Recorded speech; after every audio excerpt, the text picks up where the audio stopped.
Kepulan asap hitam membumbung tinggi dari sebuah pabrik pengolahan getah pinus yang terbakar di Jalan Bintang Terang, Deli Serdang, Sumatera Utara. Pekerja pabrik berusaha memadamkan api dengan alat seadanya. Diduga kebakaran terjadi akibat percikan api dari salah satu mesin. Api cepat membesar lantaran banyak bahan mudah terbakar di dalam gudang.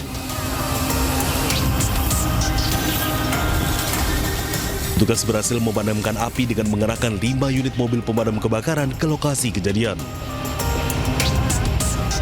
Dapat informasi dan saya lihat ternyata memang asap ngepul besar, langsung saya ke lokasi. Kalau dari yang lain tadi bilang katanya ada suara letup situ gitu lah.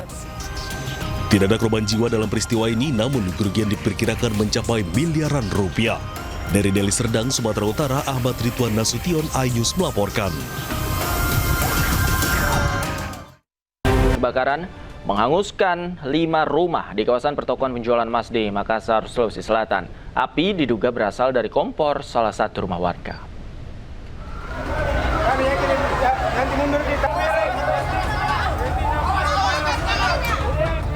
Sebanyak 5 rumah warga hangus terbakar di kawasan pertokoan penjualan emas terbesar di Jalan Sombaopo, Kecamatan Ujung Pandang, Kota Makassar, Sulawesi Selatan. Petugas kebakaran yang tiba di lokasi mencoba memadamkan api dengan menurunkan 25 unit mobil damkar. Akibat akses yang sempit dan banyaknya kerumunan warga membuat petugas sedikit kesulitan untuk memadamkan api. Api berhasil dipadamkan setelah 1 jam pemadaman. Penyebab kebakaran diduga dari kompor salah satu rumah warga. Tadi laporan masuk di Posko Mako itu jam 11.19. Kemudian anggota bergerak ke TKK tiba pada jam 11. Kira-kira 5 menit perjalanan sampai di sini. Ini ada berapa armada di sama personilnya berapa? Ini kekuatan full Mako ditambah Posko Karester kurang lebih 25 unit. Kalau untuk rumah yang terbakar berapa Pak data? Rumah yang terbakar kebetulan di dalam ini karena perumahan warga berada di gang. Itu yang terbakar ada 5 rumah, kemudian terdampak 1 rumah. Tidak ada korban jiwa dalam kebakaran ini, namun kerugian mencapai ratusan juta rupiah. Pemirsa, sejumlah rumah warga di Desa Kertajaya, Pandeglang, Banten rusak diterjang banjir. Bahkan 1 unit mobil nyaris hanyut terbawa arus banjir. Sementara di Kabupaten Mojokerto, Jawa Timur, belasan rumah warga terendam banjir dan banjir juga merendam jalan desa akibat rembesan air sawah. Cari Cibayo nih amprekan ya. Ya Allah. Cicing.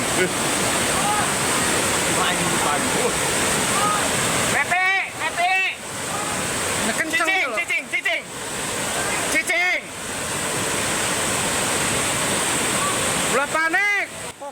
Terjangan arus deras melanda Kampung Cibayoni, Desa Kertajaya, Sumur Pandeglang, Banten. Sejumlah warga panik saat melihat sebuah mobil yang nyaris hanyut terbawa arus deras. Mereka berteriak meminta warga sekitar mencari tempat yang lebih aman. Banjir dengan ketinggian 1 meter lebih ini menerjang rumah warga. Akibat banjir ini, sejumlah perabotan rumah rusak. Banjir terjadi akibat diguyur hujan lebat hingga menyebabkan sejumlah sungai meluap, hingga meluap ke permukiman. Air setinggi 40 cm merendam 13 rumah di Dusun Balong, Kecamatan Dawar Blandong, Kabupaten Mojokerto, Jawa Timur. Tak hanya rumah, banjir juga merendam 2,5 hektar areal persawahan dan jalan desa. Banjir di awal tahun 2026 ini disebabkan oleh rembesan air sawah di Desa Banyulegi sejak tanggul sungai dibangun dan jalan desa dicor. Sudah lama tidak terjadi banjir. Berbagai upaya dilakukan untuk menanggulangi banjir. Pihak BPBD akan mendatangkan alat penyedot kapasitas tinggi dan membuang genangan banjir ke Sungai Lamong. Inilah kondisi banjir di salah satu perumahan di Kampung Sentral, Rangkas Bitung, Kabupaten Lebak, Banten. Ketinggian air mencapai 40 cm, membuat aktivitas warga terganggu. Banjir di kawasan ini kerap terjadi jika hujan turun. Bahkan genangan banjir sering terjadi sampai berhari-hari. Warga berharap pemerintah segera melakukan perbaikan drainase agar banjir tidak terus terulang. Pemirsa, hujan yang terus-menerus mengguyur wilayah Pandeglang, Banten membuat 13 kecamatan terendam banjir. Banjir terparah saat ini terjadi di Kecamatan Pagelaran dengan ketinggian banjir mencapai 2,5 meter. 600 warga desa Bulagor mengungsi. Beberapa masih bertahan di rumah mereka yang terendam karena belum ada perahu yang menjemput. Jalan desa terputus dan satu-satunya moda transportasi hanya perahu nelayan. Saat ini warga sangat membutuhkan bantuan perahu karet untuk mengevakuasi ke tempat yang lebih aman.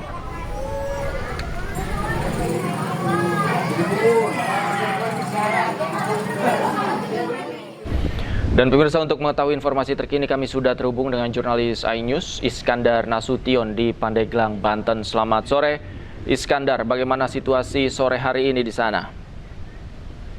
Ya, selamat sore. Dari pemirsa dapat saya informasikan saat ini saya tengah berada di Desa Pagelaran, Kecamatan Pagelaran, Pandeglang, Banten. Nah, tepat di belakang saya kondisi banjir masih cukup tinggi, bahkan hingga mencapai 2 meter. Banyak beberapa warga yang masih menunggu di rumah. Nah, mereka menantikan bantuan dan bantuan makanan dan alat-alat kebutuhan rumah tangga. Dan saat ini saya tengah berada di salah satu tempat pengungsian.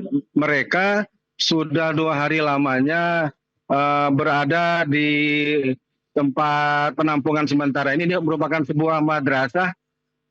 Dan di sini tampak juga ada ibu dan menggendong bayinya ya. Jadi mereka ini sangat membutuhkan kebutuhan untuk balita mereka. Ibu, dengan apa namanya Bu? Ibu Nena. Bu Nena, ini bagaimana Ibu kondisi di sini? Jadi mengungsi ya? Mengungsi. Boleh ceritakan Bu, kondisi air banjir di rumah itu sudah tinggi berapa Bu? Ada 1,5 meter kali Pak ya, kalau di luar ya. Di dalam rumah kira-kira 1 meter. Semua terendam barang. Udah pada kembang semua ini mah. Nggak bisa diambil lagi. Nggak bisa diambil lagi, udah pada itu pokoknya mah berantakan aja barang-barang mah. Ibu udah berapa hari di sini? Dari kemarin 2 hari ya. Nah, ini bayi gimana Bu? Udah ada ini nggak? Apa nggak ada apa namanya tempat dan nggak ada nyamuk gitu? Nyamuk banyak. Nyamuk ya banyak. Sekarang ini apa yang dibutuhkan masyarakat sekarang fungsi? Mintanya kita apa ya? Minta selimut kali ya buat tempat tidur aja ya. Yang buat kalau makanan minuman gitu? Iya, makan ada nasi ya ada. Pengobatan gratis. Dari di sini ngampar semua. Iya, di sini. Ada karpet ya keluar. Ada.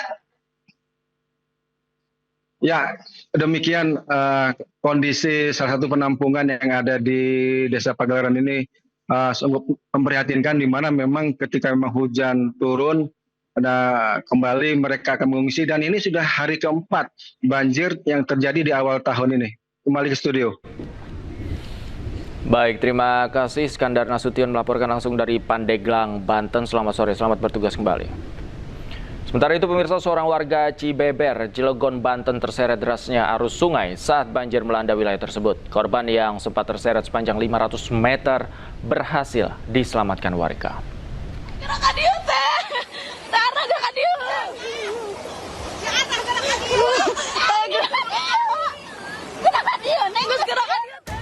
Detik-detik penyelamatan seorang warga yang terseret arus sungai di Kelurahan Cibeber, Cilegon, Banten terekam video amatir warga. Dengan seutas tali dan kayu, sejumlah warga terus berusaha menyelamatkan korban yang berpegangan tumbuhan di bibir sungai. Terus nenek mau ulah. Gerakan motornya. Awas teh. Korban akhirnya bisa selamat dan dievakuasi ke klinik terdekat. Kendati demikian, keluarga korban mengatakan korban mengalami trauma berat dan belum sadarkan diri. Menurut warga, peristiwa bermula saat korban bersama rekannya tengah mandi tiba-tiba terseret arus sungai. Rekannya berhasil menyelamatkan diri, sementara korban sempat terseret arus sepanjang 500 meter sebelum akhirnya diselamatkan warga. Pemirsa, banjir masih menggenangi eksit tol Sediatmo arah Bandara Soekarno-Hatta di kilometer 31 dengan ketinggian 20 hingga 25 cm. Sementara 3 lajur sudah bisa dilintasi dan 1 lajur lainnya masih tergenang air. Upaya penyedotan menggunakan pompa mesin masih dilakukan untuk mengurangi genangan air.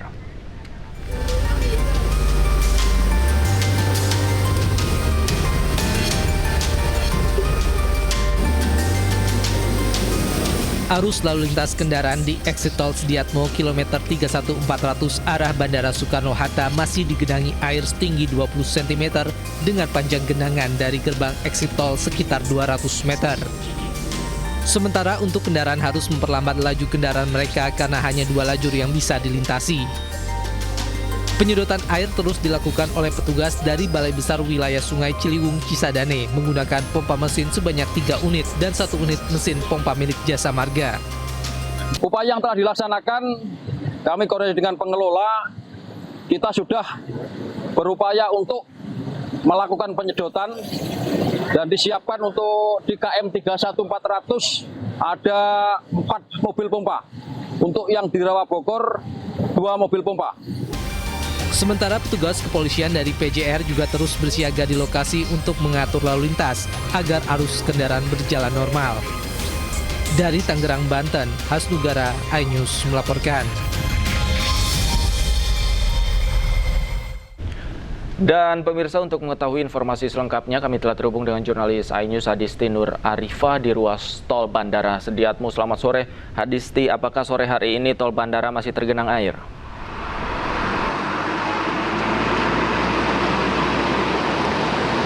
Ya, selamat sore Davi dan juga pemirsa. Hingga sore hari ini air masih menggenangi di ruas tol Sediatmo menuju ke arah Bandara Soekarno-Hatta. Meskipun tidak setinggi dibandingkan pagi dan siang hari tadi, namun genangan ini masih membanjiri bahu jalan yang mana 1 lajur dari 4 lajur ini masih terganggu untuk lalu lintasnya. Kalau untuk ketinggian air hingga sore hari ini mencapai 15 cm dan kalau kita lihat juga upaya untuk mengurangi ketinggian air ini juga sudah dilakukan, yang mana sedang dilakukan juga proses penyedotan air oleh pompa air untuk dialihkan ke sungai terdekat. Dan meskipun untuk banjir ini masih mengenangi ruas tol, lalu lintas tidak sepenuhnya lumpuh atau tutup, di mana kendaraan masih dapat melalui 4 lajur yang tersedia sebetulnya. Meskipun untuk laju kendaraan khususnya pada 1 lajur yang mendekat ke bahu jalan ini terpaksa harus menurunkan laju kendaraan mereka atau mereka melaju secara perlahan. Ada 4 lajur di sini, namun 3-nya sudah dapat berjalan normal, di mana untuk 3 lajur yang menuju ke arah Bandara Soekarno-Hatta ini sebetulnya sudah dapat berjalan secara normal. 1 lajur justru yang masih tergenangi air ini merupakan yang menuju ke arah Tegal Alur Rawa Bogor, sehingga untuk kendaraan yang melaju ke arah tersebut masih cukup tersendat dan cukup terjadi juga penumpukan kendaraan untuk menuju ke arah Rawa Bogor ini. Kita lihat di sini Davi dan juga pemirsa bagaimana kondisi kepadatan lalu lintas yang terjadi di eksit tol Sediatmo khususnya di KM 31 ini. Memang untuk di gerbang atau di eksit tol terlihat cukup padat kendaraan yang keluar karena memang sedikit terhambat akibat air yang masih menggenangi kawasan bahu jalan tol Sediatmo ini.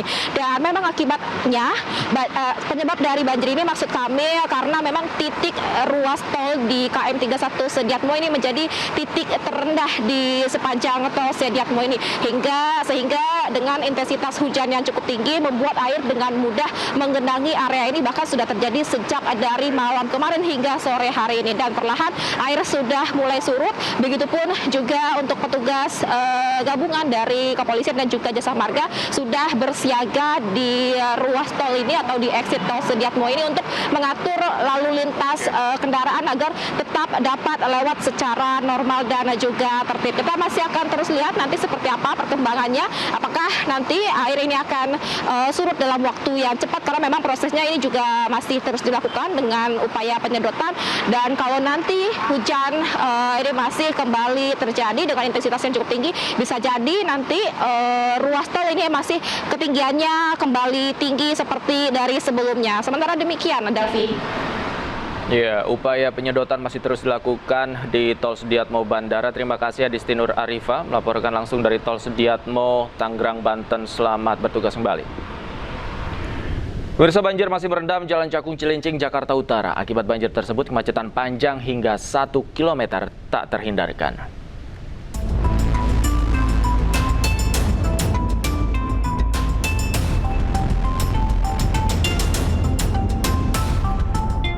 Banjir masih merendam Jalan Cakung Cilincing, Jakarta Utara. Terlihat gambar dari udara terjadi kemacetan panjang dari arah Cakung menuju Cilincing hingga 1 km. Ketinggian air di Jalan Cakung Cilincing mulai dari 20 cm hingga 30 cm. Akibat banjir ini, aktivitas warga pengguna jalan yang akan bekerja terganggu. Baru ini sih, kemarin aku ini lumayan sih, aku juga belum lewat ya. Keganggu nggak sih Mbak ada banjir ini? Keganggu lah. Warga berharap pemerintah DKI Jakarta dapat segera mengatasi sistem drainase yang ada di kota Jakarta agar banjir tidak datang lagi setiap hujan lebat melanda. Dari Jakarta, Sofyan Firdaus, iNews melaporkan. Pemirsa, hujan deras yang melanda Jakarta kerap membuat sejumlah lokasi terendam banjir. Pemerintah kota Jakarta pun terus berusaha mengatasi banjir, salah satunya dengan membuat waduk.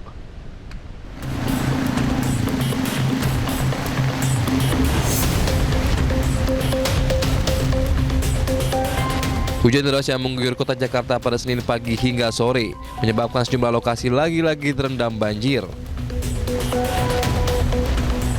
Salah satunya di ruas Jalan Raya Pelumpang, Semper, Koja, Jakarta Utara. Banjir dengan ketinggian mencapai 50 cm pada Senin pagi membuat jalan ini lumpuh. Buruknya sistem drainase membuat banyak pengendara sepeda motor terjebak dan mengalami mati mesin atau mogok saat nekat menerobos genangan. Ruas Jalan Daan Mogot, Cengkareng, Jakarta Barat juga terendam banjir. Debit air setinggi 30 cm membuat arus lalu lintas macet parah. Ratusan rumah di wilayah Pasar Minggu dan Mampang, Jakarta Selatan terendam banjir setinggi kurang lebih 90 cm. Petugas menggunakan perahu karet membantu evakuasi warga, termasuk menjemput dan mengantar anak-anak sekolah agar tetap dapat mengikuti kegiatan belajar. Gubernur Jakarta Pramono Anung terus berupaya atasi banjir. Tahun ini, rencananya 9 waduk akan didirikan untuk mengatasi banjir. Saya menjadi gubernur, salah satu perhatian utama adalah banjir. Dan sekarang ini ada yang seperti ini kurang lebih kita bangun berapa jumlahnya Bu Ika? Di timur 5, jadi ada 8. Kenapa ini kami lakukan? Karena ini betul-betul secara langsung mengatasi persoalan genangan air yang ada di tempat-tempat yang seperti ini. Salah satu waduk yang sudah berdiri adalah Waduk Batu Licin di Cilangkap. Waduk ini mampu menampung 92.000 kubik air dengan kedalaman 6 meter. Harapannya, waduk ini bisa mencegah banjir saat hujan deras mengguyur kota Jakarta. Tim Liputan iNews melaporkan. Berkas perkara kasus tudingan ijazah palsu Joko Widodo telah dilimpahkan ke Kejaksaan. Pelimpahan itu dilakukan pada berkas milik tersangka Roy Suryo, Rismon Sianipar, dan Dr. Tifa. Polda Metro Jaya menyerahkan berkas Roy Suryo, Rismon Sianipar, dan Dr. Tifa ke Kejaksaan. Penyerahan itu terkait kasus tudingan ijazah palsu Joko Widodo. Saat ini, penyidik tengah menunggu hasil pemeriksaan kelengkapan berkas dari Kejaksaan sebelum menyerahkan para tersangka. Sementara itu, 5 tersangka lainnya yaitu Egy Sujana, Kurnia Tri Royani, Rizal Fadilah, Rustam Effendi, dan Damai Hari Lubis akan diperiksa pada pekan depan. 2 tersangka diantaranya yaitu Egy Sujana dan Damai Hari Lubis telah mengajukan restoratif justice pada Polda Metro Jaya. Permohonan RJ-nya. Dan kami akan fasilitasi sebagaimana Kitab Undang-Undang Hukum Pidana maupun KUHAP kita. Nanti sebagaimana pilihan RJ-nya dari para pihak tersebut. Sudah kami limpahkan untuk 3 tersangka yang sebelumnya. Pemirsa, juru bicara pasangan Dharma Pongrekun Kun Wardana melayangkan somasi kepada komika Panji Pragiwaksono. Somasi dilayangkan karena menganggap materi stand up komedi Panji merendahkan pilihan politik sebagian warga. Pernah ngelihat sosok pemberani Dharma Pongrekun.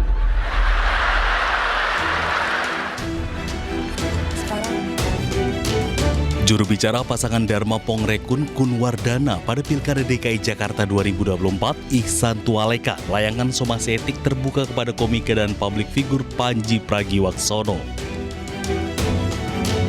Somasi tersebut disampaikan lantaran materi stand up komedi Panji Mens Rea dianggap telah merendahkan pilihan politik sebagian warga, khususnya pemilih pasangan Dharma Kun. Dalam somasi tersebut, Ihsan menyampaikan 3 permintaan utama kepada Panji, yaitu refleksi terbuka atas dampak materi humor tersebut terhadap martabat pemilih, klarifikasi atau pernyataan publik yang menegaskan penghormatan terhadap perbedaan pilihan politik,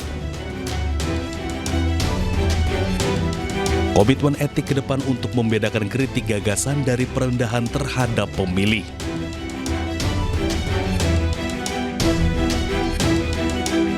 Dalam somasi etik terbuka tersebut, Panji diberikan waktu 14 hari untuk berikan tanggapan atau refleksi publik. Menurut Ihsan Tualeka, somasi ini tidak memiliki intensitas hukum dan tidak dimaksudkan sebagai tekanan.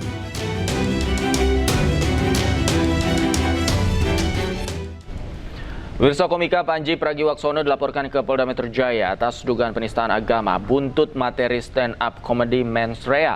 Panji dilaporkan karena dianggap menimbulkan kegaduhan.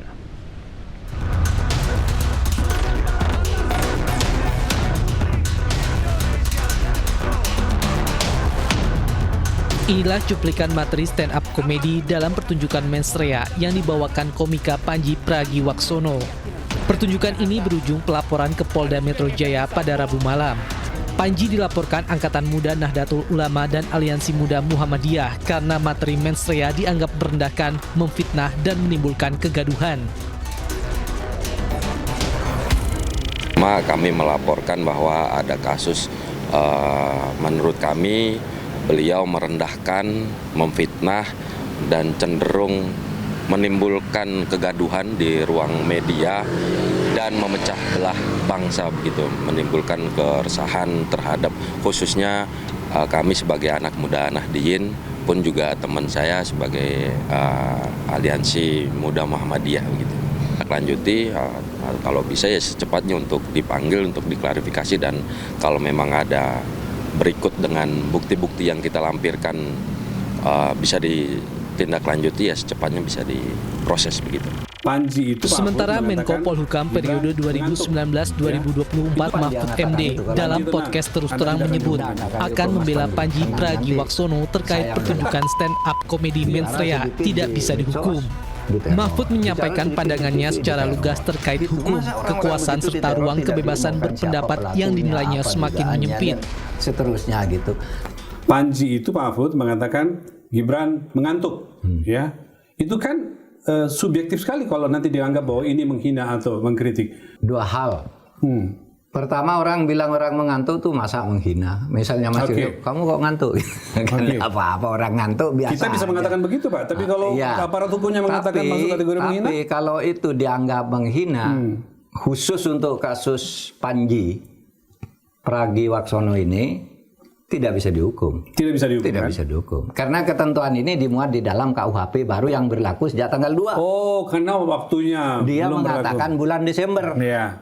Meskipun baru tayang sekarang lah ya, hari-hari ini gitu ya. Iya, tapi kan peristiwa pertamanya dia bilang kapan? Kalau ditayang besok tahun depan lagi, ya tetap peristiwanya itu akan dihitung kapan dia mengatakan itu. Kalau Panji tenang, Anda tidak akan dihukum. Tidak akan dihukum Mas Panji, tenang. Nanti saya yang bela. Sementara Polda Metro Jaya mulai menindaklanjuti laporan polisi terhadap komika Panji Pragiwaksono terkait pertunjukan stand up komedi Mens Rea yang viral di media sosial usai tayang di sebuah platform layanan streaming berbasis langganan. Dari Jakarta, Tim Liputan iNews melaporkan. Sementara itu pemirsa, Ormas Islam Nahdlatul Ulama dan Muhammadiyah menegaskan pelapor Panji tidak terafiliasi dengan kedua ormas Islam tersebut. Laporan terhadap Panji Pragiwaksono dilakukan oleh pihak yang mencatut nama NU dan Muhammadiyah.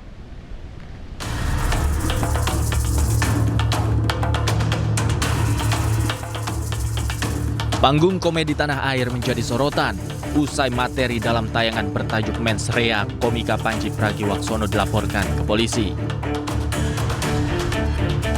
Materi yang disampaikan Panji dianggap bermuatan fitnah dan memicu kegaduhan tanah air.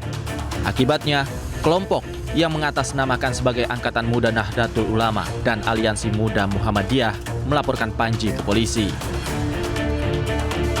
Kami melaporkan bahwa ada kasus, menurut kami beliau merendahkan, memfitnah, dan cenderung menimbulkan kegaduhan di ruang media dan memecah belah bangsa begitu, menimbulkan keresahan terhadap khususnya kami sebagai anak muda Nahdliyin pun juga teman saya sebagai Aliansi Muda Muhammadiyah begitu. Belakangan diketahui bahwa pelapor Panji tidak terafiliasi oleh organisasi Nahdlatul Ulama dan Muhammadiyah. Melalui unggahan di media sosial, Majelis Pembinaan Kader dan Sumber Daya Insani PP Muhammadiyah menyebut tindakan atas nama Aliansi Muda Muhammadiyah bukanlah sikap resmi PP Muhammadiyah. Bantahan juga disampaikan oleh Ketua PBNU Ulil Absar Abdallah melalui kanal resmi NU Online. Ulil menyebut organisasi pelapor Panji Pragiwaksono bukan bagian dari PBNU. Ia menegaskan banyak kelompok yang mencatut nama PBNU untuk melakukan beragam aktivitas, termasuk aktivitas hukum.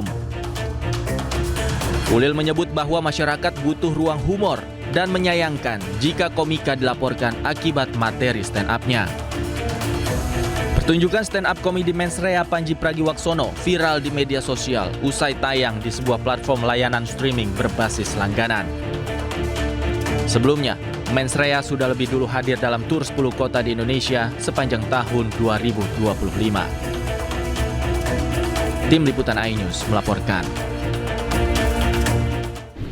Sementara itu pemirsa, Gubernur DKI Jakarta periode 2014-2017 Basuki Cahayapurnama atau Ahok dalam podcast Denny Sumargo mengaku pro atau mendukung Panji Pragiwaksono. Salah satu hal yang paling menarik perhatian Ahok adalah cara Panji menyampaikan materi kontroversialnya dengan menggunakan frasa pembuka menurut keyakinan saya. Tapi gue udah nonton di Netflix. Nonton? Waduh gila deh, Panji nekat banget. Oke, pro kontra dong pasti. Gue sih pro banget tuh. Kan dia udah pinter. Dia udah pakai disclaimer nih. Ya. Keyakinan saya. Nah itu yang saya mau tanya, Mas. Kenapa gue suka loh? Iya, kenapa sih Pak itu keyakinan? Gue langsung bilang sama bini gue nih. Wah, gue suka banget nih kalimat itu enggak. Tapi kalau ada yang gugat, delitnya bisa masuk loh, Pak. Makanya kita lihat aja. Kan kita harus yakin namanya hukum itu kan ada presiden. Nah ini cakep nih. Itu kalau kita, saya sekolah hukum, maksudnya secara normatif ya. Tapi pernah mengalami hukum ya. Ada presiden gitu kan. Iya. Jadi kalau lu udah mengatakan kayak A, ini hitam, iya jangan begitu yang lain lu bilang ini putih. Dianggap menimbulkan kegaduhan, komika Panji Pragiwaksono dilaporkan ke polisi. Terkait hal tersebut, Wakil Presiden Gibran Rakabuming Raka menegaskan materi yang disampaikan Panji dalam tayangan bertajuk Mens Rea adalah kritik dan evaluasi biasa terhadap pemerintah sehingga tidak perlu sampai dilaporkan.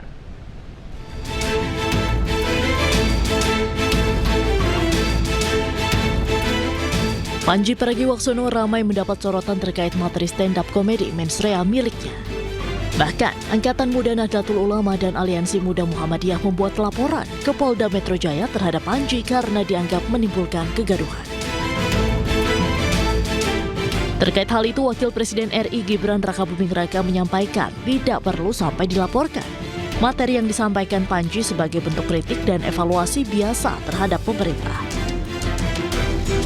Sementara materi stand-up komedi Mens Rea milik Panji Pragiwaksono yang menyebut fisik Wapres Gibran undang sejumlah respon dari publik figur.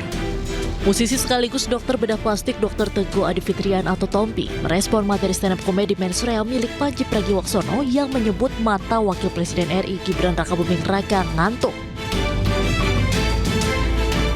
Dalam media sosial Instagram, Tompi menilai candaan yang menyinggung kondisi fisik bukanlah bentuk kritik yang cerdas. Apa yang terlihat mengantuk pada mata dalam dunia medis dikenal sebagai ptosis, yakni suatu kondisi anatomis yang bisa bersifat bawaan, fungsional, atau medis.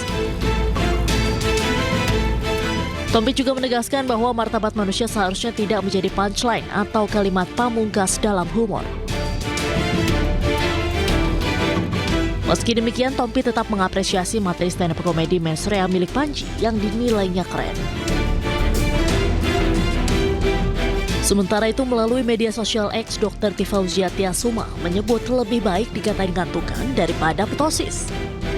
Karena menurutnya dalam pendekatan evidence-based medicine, ptosis tidak sekedar persoalan kelopak mata turun, melainkan bisa berkaitan dengan kondisi kesehatan tertentu.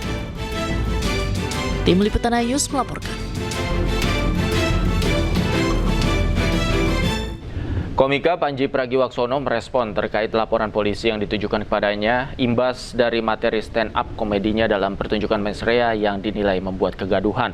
Alih-alih menunjukkan kekhawatiran, Pandji justru mengungkapkan rasa terima kasih atas gelombang dukungan yang ia terima dari masyarakat. Hai, apa kabar Indonesia? Gue cuma mau bilang terima kasih untuk dukungannya, untuk doanya. Banyak banget yang ngedoain yang baik-baik ke gue. Gue juga baik-baik aja, gue lagi di New York habis ngisi siaran dan sekarang lagi mau balik ke rumah. Lapar, mau balik ke anak-anak dan istri dan makan malam sama mereka. Semoga lu juga sehat, semoga lu juga baik-baik aja. I love you guys dan terima kasih sudah mencintai kesenian stand up comedy. Moga-moga gue masih punya banyak perkomedian untuk Anda. Bye. Ribuan warga Iran turun ke jalan untuk mendukung pemerintah, sementara Presiden Iran Masoud Pezeshkian mengumumkan rencana ekonomi untuk menangani tuntutan rakyat.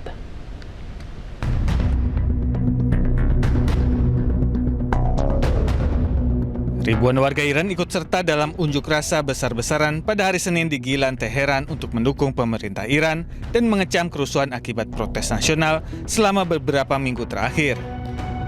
Pemerintah Iran telah menyuruhkan kepada warga untuk bergabung dalam demonstrasi massal guna mengutuk kerusuhan dan mendukung pemerintah serta menolak campur tangan Amerika dan Israel dalam urusan internal Iran.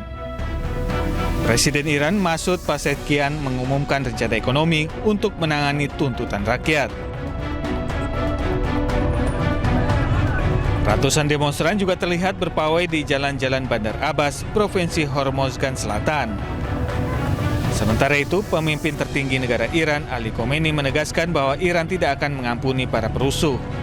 Kerusuhan dilaporkan terjadi di beberapa kota di Iran, menyebabkan 100 aparat tewas, 544 warga sipil tewas, dan lebih dari 4.000 orang ditahan. Protes yang dimulai di Teheran pada akhir Desember dipicu oleh memburuknya kondisi ekonomi dan penurunan nilai mata uang nasional. Ratusan ribu warga Iran turun ke jalan di seluruh negeri dalam demonstrasi yang didukung pemerintah dan mengecam kerusuhan yang telah berlangsung selama beberapa minggu. Televisi pemerintah Iran mengatakan bahwa demonstrasi tersebut diadakan untuk mengecam apa yang mereka sebut sebagai kejahatan teroris bersenjata. Eskalasi dalam negeri ini membuat Iran tengah disorot dunia, termasuk Amerika Serikat yang bersiap menyerang Iran.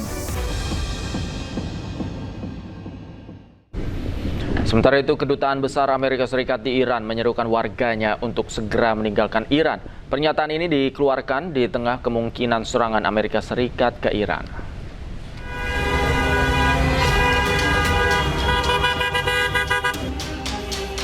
Kedutaan Besar Amerika Serikat menyerukan pernyataan virtual untuk warganya agar segera meninggalkan Iran. Pernyataan ini menyusul rencana kemungkinan serangan AS ke Iran terkait demo besar-besaran yang sedang terjadi. Kedubes menyatakan bagi warga AS yang tidak bisa pergi dari Iran untuk segera membuat tempat aman dengan persediaan makanan, air, dan obat-obatan. Selain itu, Kedubes AS juga mendesak warganya untuk mengurangi kebergantungan terhadap pemerintah AS untuk pergi dari Iran. Sebelumnya, Presiden AS Donald Trump mengancam akan membombardir Iran jika korban demonstrasi terus berjatuhan. Beberapa lembaga menyebut ratusan orang tewas selama aksi unjuk rasa 2 pekan terakhir. Tim Liputan iNews melaporkan. Dan pemirsa, untuk membahas lengkapnya kami telah terhubung dengan pengamat Timur Tengah Universitas Padjadjaran, Dina Sulaiman. Selamat sore Mbak Dina, apa kabar?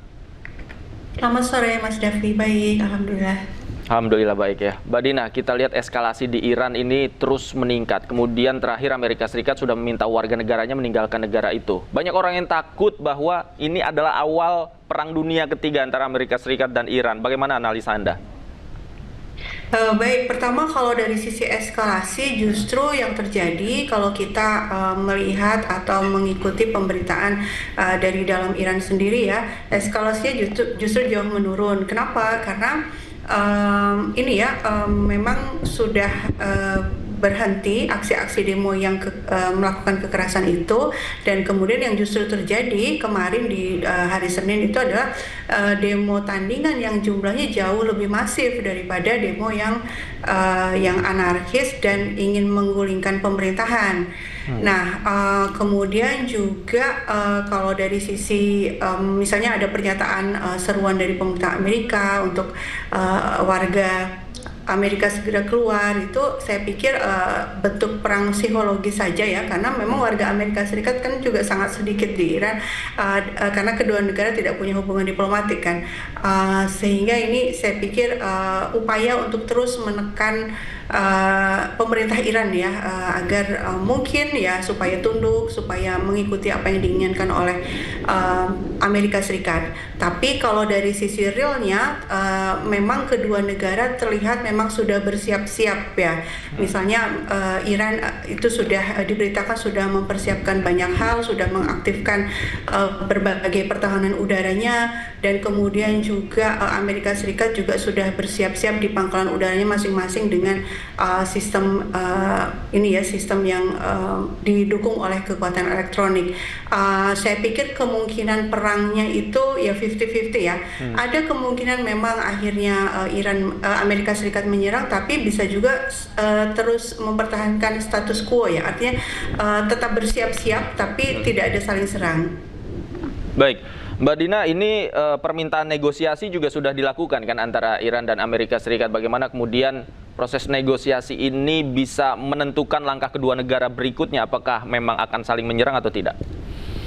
Ya, pernyataan bahwa ada permintaan negosiasi itu kan dari Trump ya.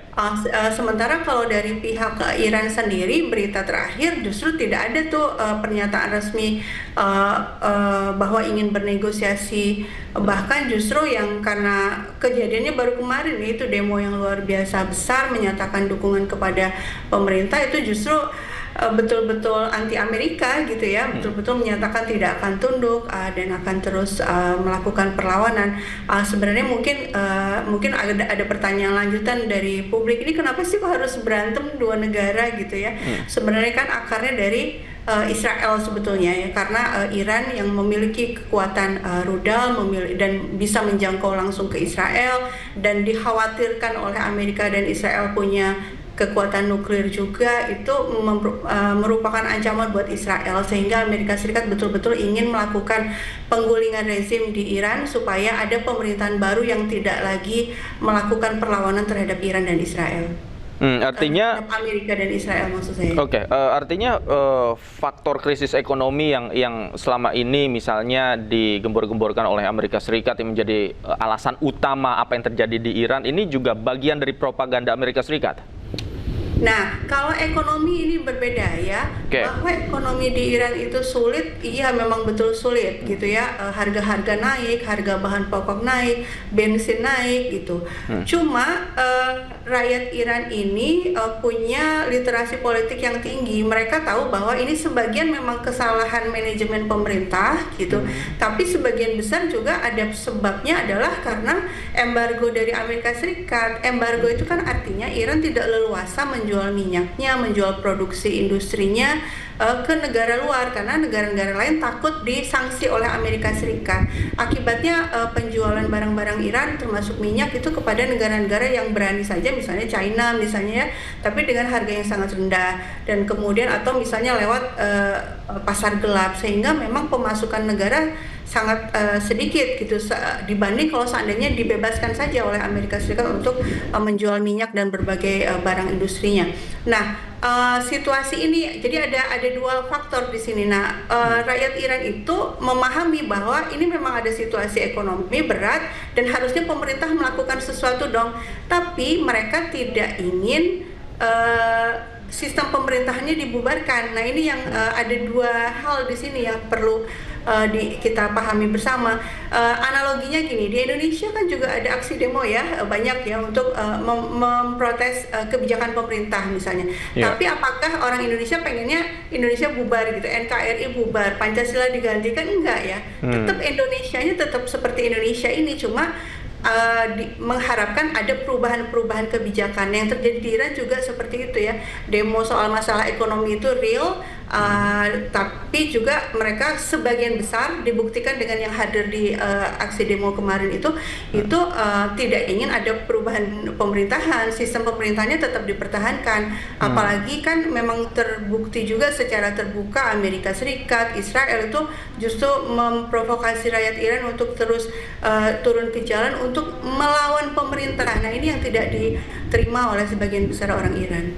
Ya, apalagi dukungan juga kemarin mengalir sangat deras kepada pemerintah yang sah di Iran. Bagaimana kemudian apa yang harus dilakukan oleh pemerintah Iran untuk mencegah terjadinya, ya memang Amerika Serikat sudah bersiap-siap untuk mencegah setidaknya serangan ini terjadi dalam waktu dekat begitu, Mbak Dina? Ya, sebenarnya kan kalau dalam potensi perang itu dua pihak akan saling berhitung ya.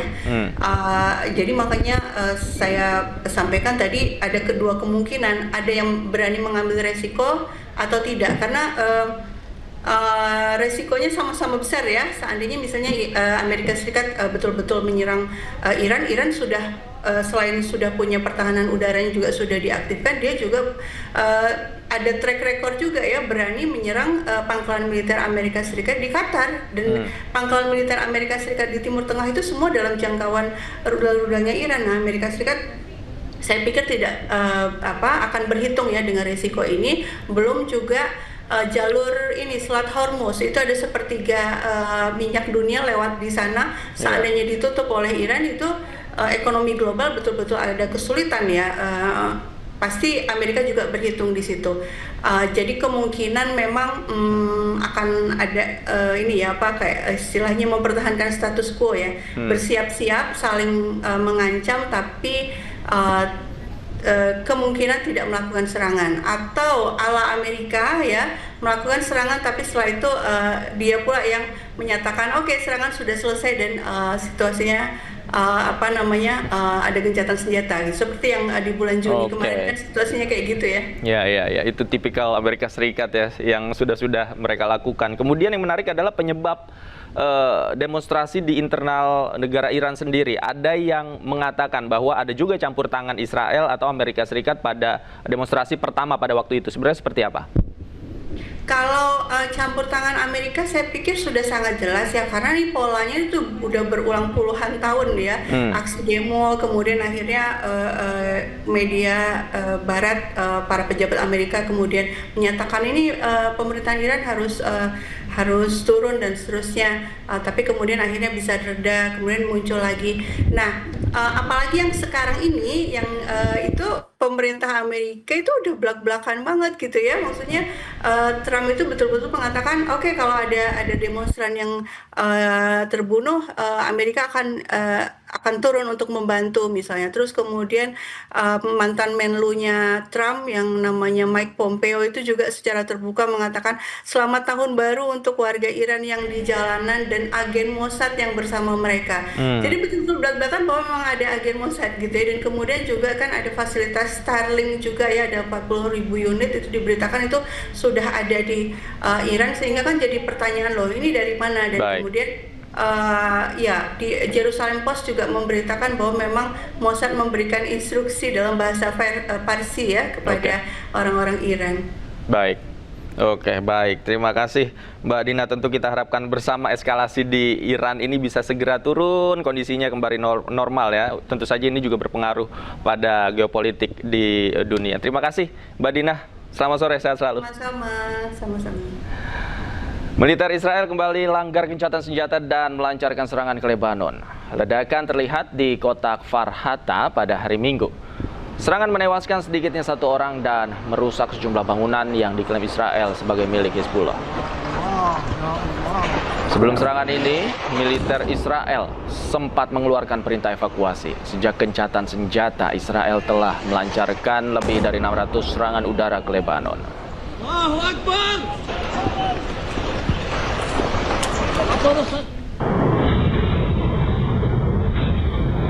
Di hari yang sama, militer Israel juga melancarkan serangan ke sejumlah wilayah di Gaza, Palestina. Belum ada laporan terkait adanya korban jiwa maupun kerusakan akibat serangan ini.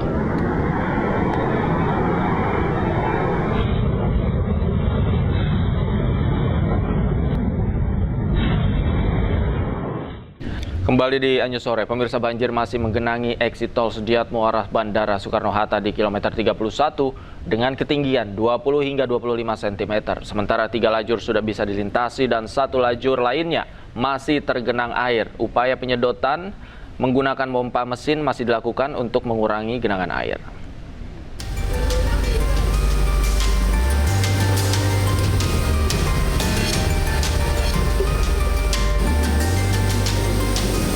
Arus lalu lintas kendaraan di exit tol Sediatmo kilometer 31400 arah Bandara Soekarno-Hatta masih digenangi air setinggi 20 cm dengan panjang genangan dari gerbang exit tol sekitar 200 meter. Sementara untuk kendaraan harus memperlambat laju kendaraan mereka karena hanya 2 lajur yang bisa dilintasi. Penyedotan air terus dilakukan oleh petugas dari Balai Besar Wilayah Sungai Ciliwung Cisadane menggunakan pompa mesin sebanyak 3 unit dan 1 unit mesin pompa milik Jasa Marga. Upaya yang telah dilaksanakan, kami koordinasi dengan pengelola, kita sudah berupaya untuk melakukan penyedotan dan disiapkan untuk di KM 31400 ada 4 mobil pompa. Untuk yang di Rawa Bogor 2 mobil pompa. Sementara petugas kepolisian dari PJR juga terus bersiaga di lokasi untuk mengatur lalu lintas agar arus kendaraan berjalan normal. Dari Tangerang, Banten, Hasnugara, iNews melaporkan. Dan pemirsa, kita akan bergabung dengan jurnalis iNews Hadisti Nur Arifah di ruas tol Sediatmo Bandara. Selamat sore, Hadisti. Bagaimana upaya penyedotan air oleh mesin pompa sore hari ini? Seperti apa perkembangannya? Ya, selamat sore Davi dan juga pemirsa. Situasi terkini di ruas tol menuju Bandara Soekarno-Hatta masih cukup tersendat akibat banjir yang masih menggenangi bahu jalan di tol Sediatmo, tepatnya yang menuju ke arah Bandara Soekarno-Hatta. Memang untuk ketinggian air hingga sore hari ini sudah berangsur surut jika kita bandingkan dari pagi dan juga sore hari tadi, di mana untuk ketinggian air ini menggenangi bagian bahu jalan tol yang tingginya masih mencapai 15 cm, sehingga kendaraan yang keluar dari tol Sediatmo ini cukup tersendat dan laju kendaraan juga terpaksa harus secara perlahan begitu. Meskipun begitu, untuk kondisinya ini sudah jauh berbeda jika kita bandingkan dari siang hari tadi. Dari 4 lajur yang tersedia, Davi dan juga pemirsa, tadi sempat 2 lajur tidak dapat dilalui secara normal. Namun kalau untuk sore hari ini hanya 1 lajur yang cukup terhambat penggunaannya, sehingga 3 lajur lagi, khususnya ini yang menuju ke arah Bandara Soekarno-Hatta, sudah dapat dilalui secara normal. Nah, untuk lajur yang cukup tersendat ini adalah arah yang menuju ke Tegal Alur Rawa Bogor.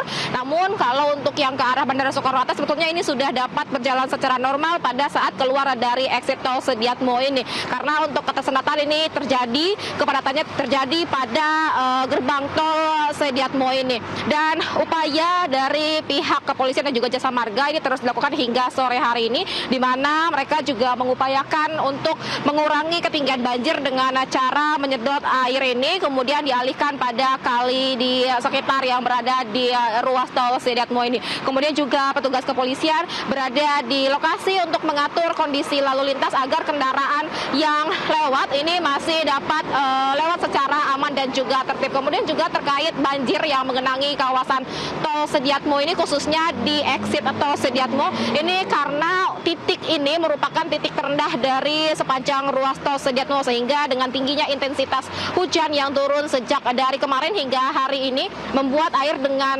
gampang mengalir atau mengenangi kawasan exit tol Sediatmo, khususnya di KM 31 ini. Sementara demikian, Davi. Baik, terima kasih Adisti Nur Arifah melaporkan langsung dari tol Sediatmo Bandara Tangerang, Banten. Selamat sore, selamat bertugas kembali. Banjir masih merendam Jalan Cakung Cilincing, Jakarta Utara. Akibat banjir tersebut, kemacetan panjang hingga 1 km tak terhindarkan.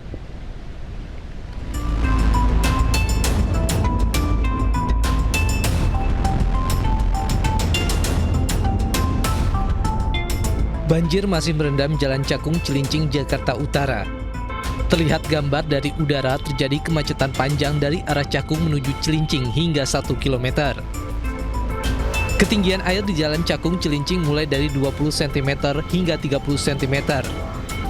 Akibat banjir ini, aktivitas warga pengguna jalan yang akan bekerja terganggu. Baru ini sih, kemarin aku ini lumayan sih, aku juga belum lewat ya. Keganggu nggak sih Mbak ada banjir ini? Keganggu lah. Warga berharap pemerintah DKI Jakarta dapat segera mengatasi sistem drainase yang ada di kota Jakarta agar banjir tidak datang lagi setiap hujan lebat melanda. Dari Jakarta, Sofyan Firdaus, iNews melaporkan. Hujan deras yang melanda Jakarta kerap membuat sejumlah lokasi terendam banjir. Pemerintah Jakarta terus berusaha mengatasi banjir, salah satunya dengan membuat waduk.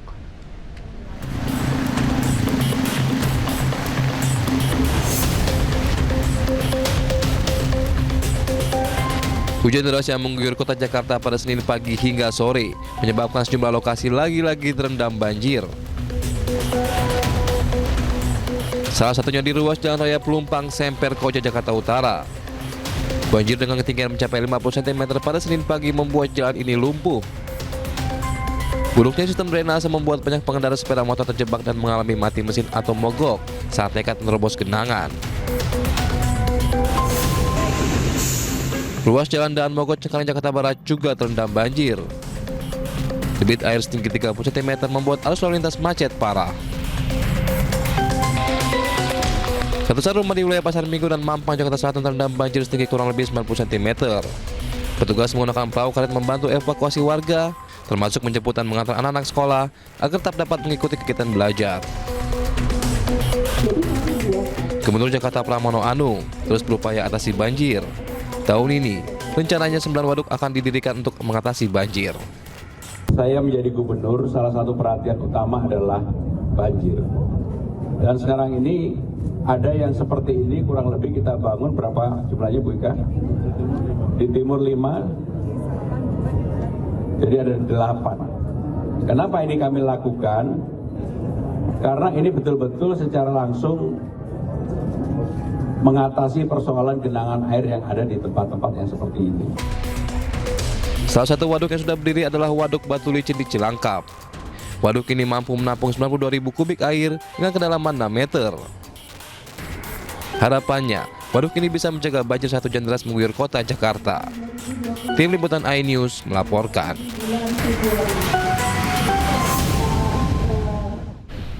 Pemirsa, fenomena sinkhole di Kecamatan Situjuh, Kabupaten 50 Kota Sumatera Barat terus menyedot perhatian publik. Setelah viral di media sosial, ratusan warga dari berbagai daerah datang ke lokasi bukan hanya untuk melihat langsung, namun juga mengambil air sinkhole yang dipercaya berkhasiat.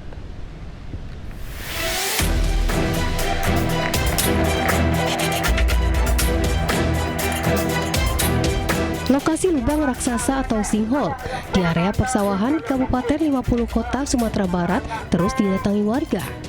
Tidak hanya ingin melihat langsung fenomena alam tersebut, kini banyak warga yang mengambil air yang bersumber dari dalam lubang.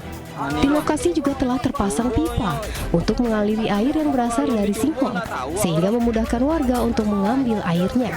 Warga pun bergantian mengambil air menggunakan wadah plastik. Warga mengaku air berwarna biru dari dalam lubang dipercaya bisa menjadi obat. Tidak hanya berasal dari kota Payakumbuh dan Kabupaten 50 Kota, warga yang datang juga dari berbagai daerah lain di Sumatera Barat. Nah ada tuh kok bawa pulang aja tuh kayak nutun ibu-ibu itu aja. Kalau kata warga gimana Bu? Ya katanya mana tahu nanti ada untuk obat katanya.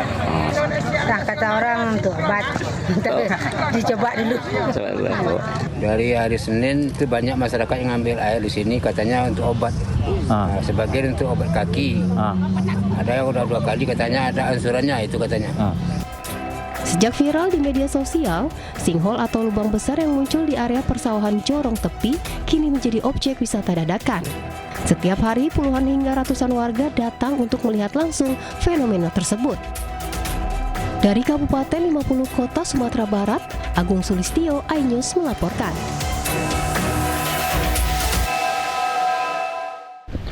Sebelumnya pemirsa, air jernih berwarna biru sinkhole di Kabupaten 50 Kota Sumatera Barat sempat menarik perhatian warga. Namun hasil uji laboratorium membuktikan air tersebut tidak aman untuk dikonsumsi karena mengandung bakteri yang berbahaya.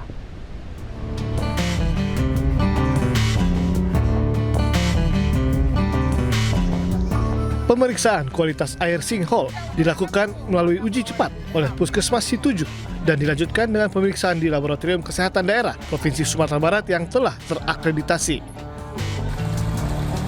Hasil uji laboratorium menunjukkan air sinkhole mengandung bakteri E. coli melebihi ambang batas yang ditetapkan.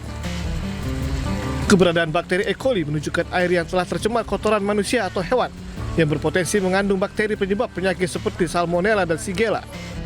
Air yang terkontaminasi bakteri ini beresiko menyebabkan gangguan pencernaan, terutama diare.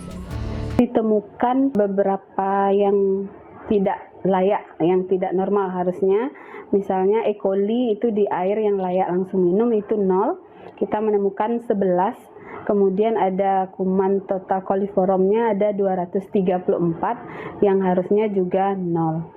Nah, sehingga rekomendasinya memang air sinkhole ini tidak bisa atau tidak layak diminum langsung, tapi harus dimasak dulu. Munculnya sinkhole atau lubang raksasa di 50 kota menjadi perhatian masyarakat. Air di dalam cekungan ini jernih dan kebiruan, sehingga sebagian warga mengira air tersebut aman untuk diminum. Sinkhole adalah cekungan di permukaan tanah yang tidak memiliki saluran drainase alami. Air yang terkumpul di dalamnya beresiko tercemar dan tidak otomatis layak dikonsumsi. Dari 50 kota Sumatera Barat, Agung Sulistyo, iNews melaporkan. Unjuk rasa lanjutan tolak relokasi rumah potong hewan di Balai Kota Surabaya berlangsung ricuh. Sejumlah emak-emak pengunjuk rasa memaksa masuk Balai Kota yang dijaga polisi dan Satpol PP.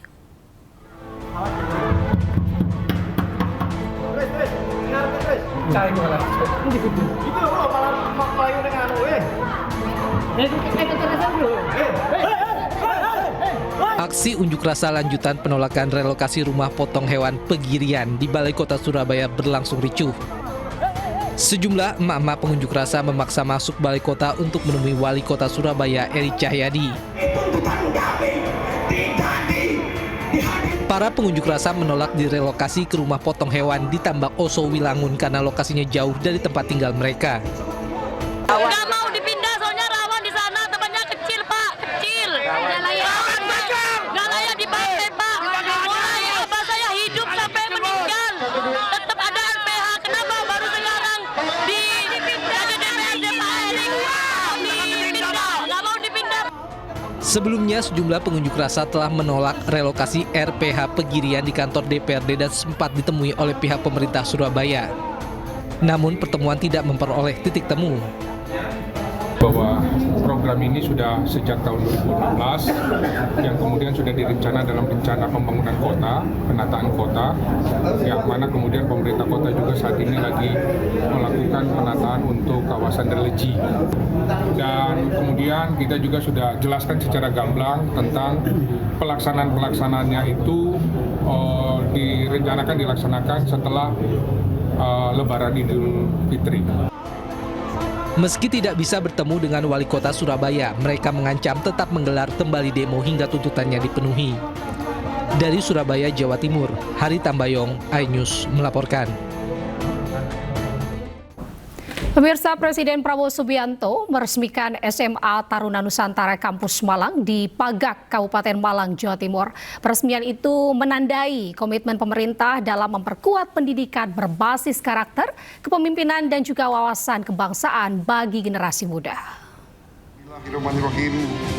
Pada siang hari ini, Selasa 13 Januari 2026, saya Prabowo Subianto, Presiden Republik Indonesia, dengan ini meresmikan SMA Taruna Nusantara Kampus Malang.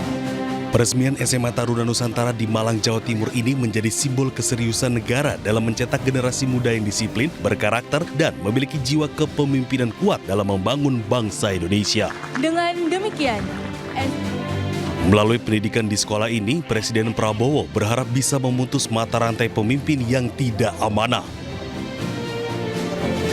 Selain itu, Prabowo juga meyakini pendidikan menjadi instrumen utama dalam mencapai demokrasi, kesejahteraan, dan kemajuan nasional di masa depan. Pembangunan suatu bangsa terletak kepada kemampuan bangsa itu untuk meraih ilmu pengetahuan dan teknologi. Hanya dengan ilmu pengetahuan dan teknologi kita dapat mencapai tingkat peradaban yang tinggi. Dengan demikian kita dapat memberi kesejahteraan kepada rakyat Indonesia. Kita dapat memberi kualitas hidup kepada seluruh rakyat Indonesia untuk hidup dalam kondisi yang baik. Kedepannya, pemerintah juga akan meresmikan 3 SMA Taruna Nusantara lainnya yang berada di Ibu Kota Nusantara, Kalimantan Timur, Minahasa, Sulawesi Utara, dan Pagar Alam, Sumatera Selatan. Dari Malang, Jawa Timur, Tim Liputan iNews melaporkan. Pemirsa, hari ini tim penyidik Komisi Pemberantasan Korupsi atau KPK menggeledah kantor pusat Direktorat Jenderal Pajak Kementerian Keuangan di Jakarta Selatan.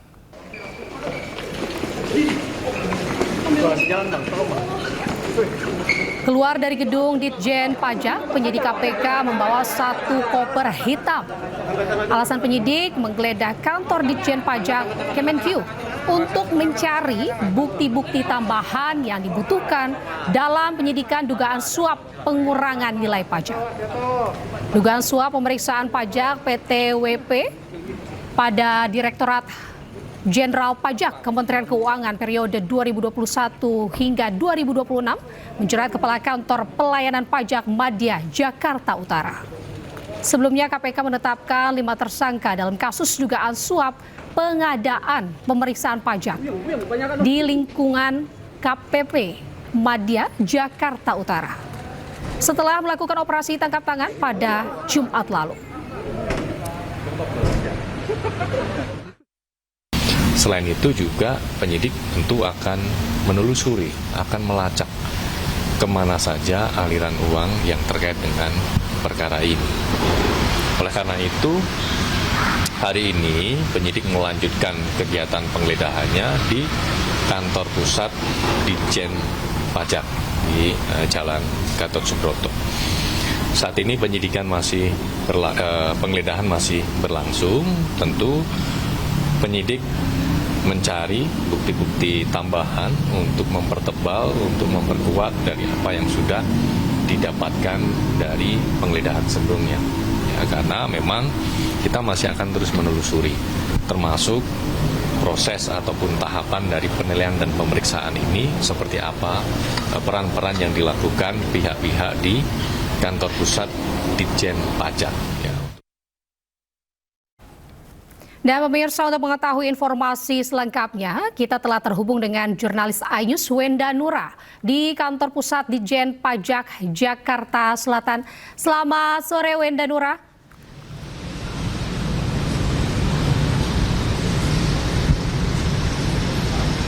Ya, selamat sore Anita dan juga pemirsa. Saat ini saya berada langsung di kantor pusat Direktorat Jenderal Pajak Kementerian Keuangan di kawasan Jakarta Selatan, di mana penggeledahan yang dilakukan oleh penyidik KPK ini sudah selesai dilaksanakan, dan penyidik KPK ini sudah meninggalkan gedung tempat kami melaporkan sekitar pukul 5 sore hari tadi.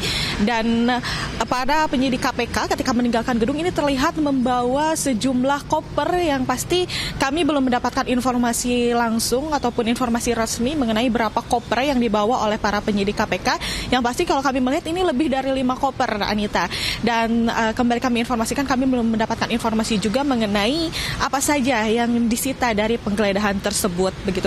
Namun yang pasti dari koper-koper yang dibawa oleh penyidik KPK ini diduga merupakan alat bukti dari dugaan kasus korupsi yang terjadi di lingkungan Direktorat Jenderal Pajak. Dan penggeledahan yang dilakukan oleh penyidik KPK hari ini merupakan penyelidikan lanjutan dari kasus sebelumnya, di mana sebelumnya penyidik KPK ini melakukan operasi tangkap tangan di mana melibatkan sejumlah petinggi dari kantor pelayanan pajak Madya Jakarta Utara. Dan kembali kami informasikan, kami masih belum mendapatkan informasi baik dari pihak Direktorat Jenderal Pajak ataupun dari pihak KPK mengenai apa saja barang-barang yang disita, dan tentunya dari kantor Direktorat Jenderal Pajak kami akan terus memantau, dan jika ada informasi terbarunya ataupun informasi lebih lanjut akan segera kami informasikan kepada Anda dan juga pemirsa di rumah. Anita. Ya, Wenda Nura, apakah yang informasi Anda dapatkan terkait dengan penyelidikan ini akan terus berlangsung hingga esok hari atau seperti apa, Wenda? Baik Anita, berdasarkan informasi yang kami terima di tempat kami melaporkan saat ini, untuk proses penggeledahan di kantor Direktorat Jenderal Pajak ini sebetulnya sudah selesai, dan tadi sejumlah barang bukti yang tadi sudah kami sampaikan sebelumnya ada lebih dari 5 koper yang dibawa dari hasil penggeledahan di kantor Direktorat Jenderal Pajak ini nampaknya dibawa penyidik KPK ke gedung KPK, dan nampaknya nanti juga kita akan menunggu keterangan resmi dari pihak Direktorat Jenderal Pajak ataupun dari pihak KPK. Namun hingga saat ini belum ada informasi, Anita, mengenai apakah akan ada keterangan resmi dari pihak Direktorat Jenderal Pajak ataupun dari pihak KPK, dan tentunya jika ada informasi terbarunya akan segera kami informasikan kepada Anda, Anita. Baik, terima kasih Wenda Nura atas informasinya. Selamat bertugas kembali, salam sehat selalu untuk Anda.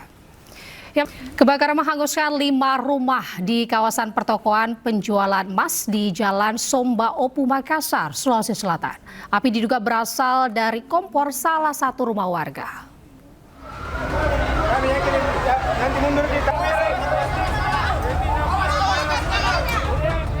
Sebanyak 5 rumah warga hangus terbakar di kawasan pertokoan penjualan emas terbesar di Jalan Somba Opu, Kecamatan Ujung Pandang, Kota Makassar, Sulawesi Selatan. Petugas kebakaran yang tiba di lokasi mencoba memadamkan api dengan menurunkan 25 unit mobil damkar. Akibat akses yang sempit dan banyaknya kerumunan warga membuat petugas sedikit kesulitan untuk memadamkan api. Api berhasil dipadamkan setelah 1 jam pemadaman. Penyebab kebakaran diduga dari kompor salah satu rumah warga. Tadi laporan masuk di Posko Mako itu jam 11.13. Kemudian anggota bergerak ke TKK tiba pada jam 11. Kira-kira 5 menit perjalanan sampai di sini. Ini ada berapa armada di sama personilnya berapa? Ini kekuatan full Mako ditambah posko Karester kurang lebih 25 unit. Kalau untuk rumah yang terbakar berapa Pak data? Rumah yang terbakar kebetulan di dalam ini karena perumahan warga berada di gang, itu yang terbakar ada 5 rumah, kemudian terdampak 1 rumah. Tidak ada korban jiwa dalam kebakaran ini, namun kerugian mencapai ratusan juta rupiah. Pemirsa, sepeda motor angkut BBM di Jember, Jawa Timur terbakar. Kebakaran diduga akibat korsleting listrik kabel motor.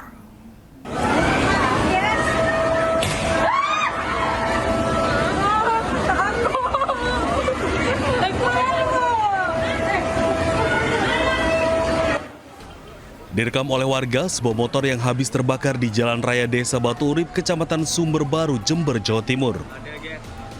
Api membumbung tinggi hingga membuat warga sekitar panik dan berupaya memadamkan api di motor ini dengan alat seadanya. Di saat bersamaan hujan turun dan membantu memadamkan api sehingga api berhasil dipadamkan. Beruntung tak ada korban jiwa karena pemilik motor langsung lari menyelamatkan diri saat motornya terbakar. Kondisi motor yang terbakar usai membeli BBM yang diangkut dengan jerigen sehingga api dengan mudah melahap habis motor ini dan hanya disisakan kerangka motornya. Pengisian bahan bakarnya mungkin kelebihan dan juga lagi sekarang banyak saya lihat sepeda motor itu tangkinya itu mudi semua dirubah sehingga isinya itu sangat banyak sekali sehingga itu menyebabkan terjadinya kebakaran itu. Harusnya bagaimana nih Pak barangkali? Seharusnya saya mohon kepada pemilik SPBU atau pom bensin menginstruksikan kepada karyawannya agar sepeda motor yang tangkinya besar atau mudi jangan boleh diisi karena itu sangat menimbulkan pemicu untuk tingkat kebakarannya. Diduga motor terbakar karena korsleting kabel di motor. Jerigen bensin diletakkan korban di samping motor kanan dan kiri. Dari Jember, Jawa Timur, Bambang Sugiarto, Ayus melaporkan. Pemirsa, kebakaran hebat melahap sebuah rumah warga dan satu unit apotik di Kelurahan Mandati 3, Kecamatan Wangi-Wangi Selatan, Kabupaten Wakatobi, Sulawesi Tenggara. Satu penghuni rumah dilarikan ke rumah sakit akibat luka bakar.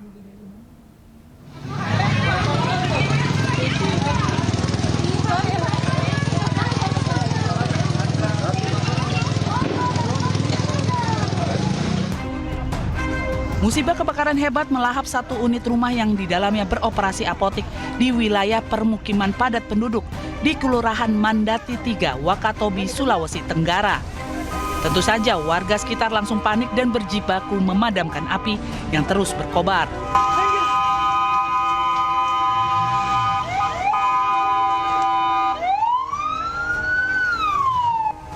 Tidak berselang lama, 2 unit mobil pemadam kebakaran dari suku dinas Wakatobi dengan 25 unit personil dibantu warga, api berhasil dipadamkan kurang dari 1 jam.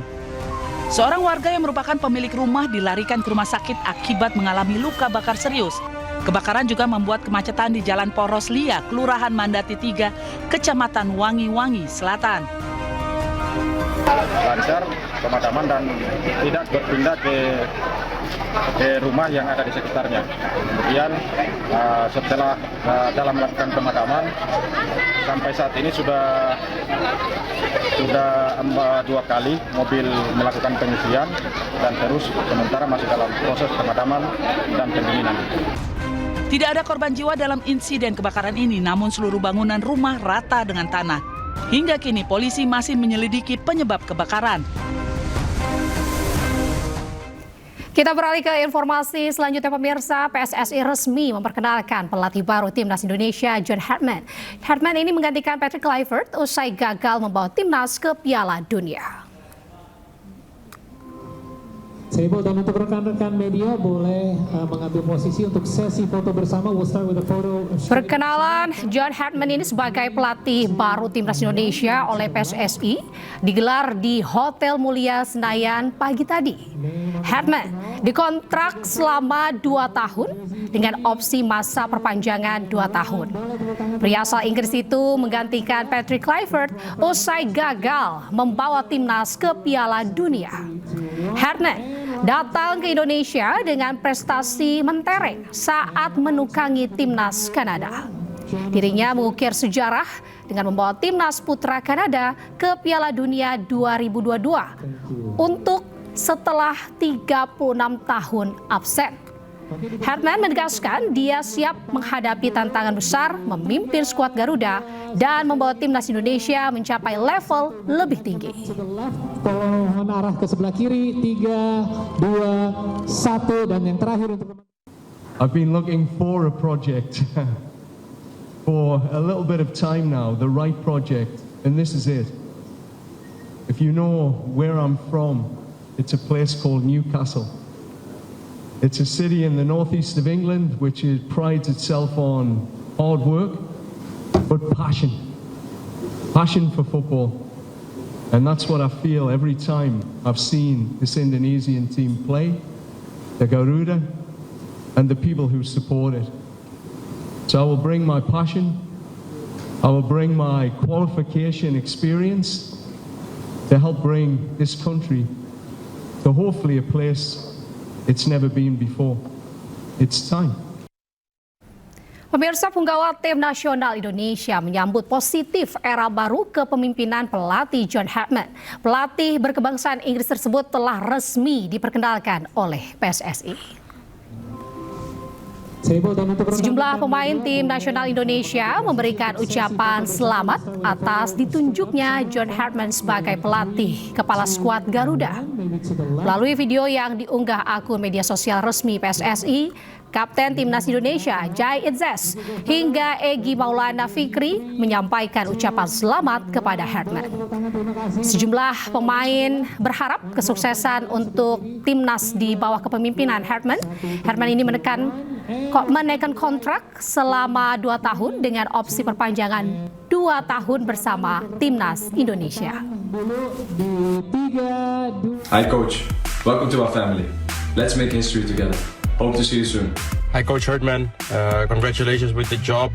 Let's achieve big things together for Indonesia, and let's create big memories. And again, all the best, and see you soon.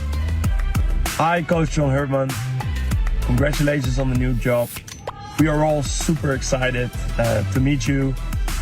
Let's go Garuda. Let's fulfill our dreams together. And sampai jumpa di Maret. Hi Coach, welcome to our national team. Glad to have you here. See you soon. Coach John Hartman, welcome to Indonesia. I want to wish you all the best. Let's make Garuda to fly higher. Halo Coach, selamat datang di Tim Nasional Indonesia. Semoga diberi kelancaran dan sukses. See you soon. Halo Coach, Beckham di sini. Selamat datang di Tim Nasional Indonesia. Bawa terbang tinggi Garuda. Hai Coach, selamat datang di Tim Nasional Indonesia. Semoga kita bisa sukses bersama. See you soon. Hello Coach John, I am Mauro. I hope to work together soon and I wish you good luck in Indonesia. John Hartman resmi menjadi pelatih baru bagi Timnas Indonesia. Sejumlah pihak menyebut pemilihan John Hartman ini menjadi pelatih Timnas Indonesia adalah hal yang tepat jika berkaca pada riwayat Hartman saat melatih Timnas Kanada.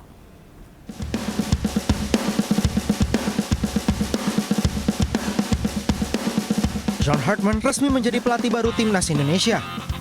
Kehadiran Hartman menandai dimulainya era baru sepak bola nasional. PSSI menyambut antusias kehadiran pelatih asal Inggris itu. Hartman dipastikan akan tinggal dan menetap di Indonesia selama menukangi skuad Garuda. Salah satu hal yang menjadi perhatian kita adalah si John ini dia mau datang ke Indonesia dan dia mau tinggal di Indonesia ketika benar-benar Indonesia serius memilih dia. Nah itu dibuktikan sama dia, nanti tanggal 12 dia akan datang bersama-sama dengan keluarganya dan dia akan tinggal di Indonesia, tidak bolak-balik, tidak on-off seperti yang kemarin. Sehingga itu hanya ini ya pertimbangan mendasar satu ya, kami punya pertimbangan mendasar yang cukup banyak. Sehingga satu ini mendasar, kenapa? Kalau pelatih timnas itu on-off, tentu ini tidak akan menguntungkan buat anak-anak kita.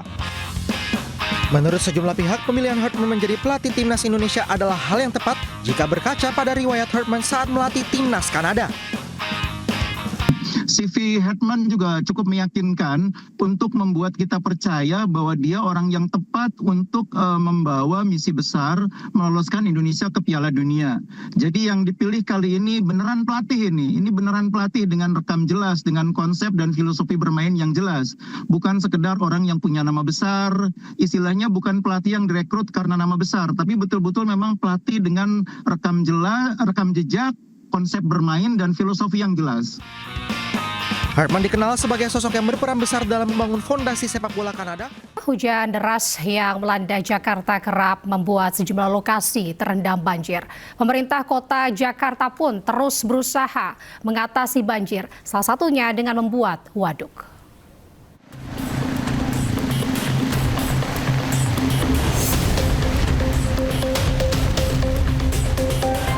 Hujan deras yang mengguyur kota Jakarta pada Senin pagi hingga sore menyebabkan sejumlah lokasi lagi-lagi terendam banjir. Salah satunya di ruas Jalan Raya Pelumpang Semper Koja Jakarta Utara. Banjir dengan ketinggian mencapai 50 cm pada Senin pagi membuat jalan ini lumpuh. Buruknya sistem drainase membuat banyak pengendara sepeda motor terjebak dan mengalami mati mesin atau mogok saat nekat menerobos genangan. Ruas Jalan Daan Mogot Cengkareng Jakarta Barat juga terendam banjir. Debit air setinggi 30 cm membuat arus lalu lintas macet parah. Ratusan rumah di wilayah Pasar Minggu dan Mampang Jakarta Selatan terendam banjir setinggi kurang lebih 90 cm. Petugas menggunakan perahu karet membantu evakuasi warga, termasuk menjemput dan mengantar anak-anak sekolah agar tetap dapat mengikuti kegiatan belajar. Gubernur Jakarta Pramono Anung terus berupaya atasi banjir. Tahun ini, rencananya 9 waduk akan didirikan untuk mengatasi banjir.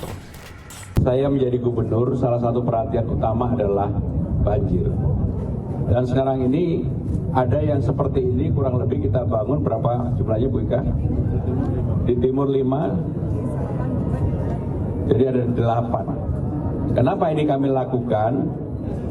Karena ini betul-betul secara langsung mengatasi persoalan genangan air yang ada di tempat-tempat yang seperti ini. Salah satu waduk yang sudah berdiri adalah Waduk Batu Licin di Cilangkap. Waduk ini mampu menampung 92.000 kubik air dengan kedalaman 6 meter. Harapannya, waduk ini bisa menjaga banjir saat hujan deras mengguyur kota Jakarta. Tim Liputan iNews melaporkan. Pemirsa, banjir masih menggenangi eksit tol Sediatmo arah Bandara Soekarno-Hatta di kilometer 31,400 dengan ketinggian ini 20 hingga 25 cm. Sementara 3 lajur sudah bisa dilintasi dan salah satu lajur lainnya ini masih tergenang air. Upaya penyedotan air menggunakan pompa mesin masih dilakukan untuk mengurangi genangan air.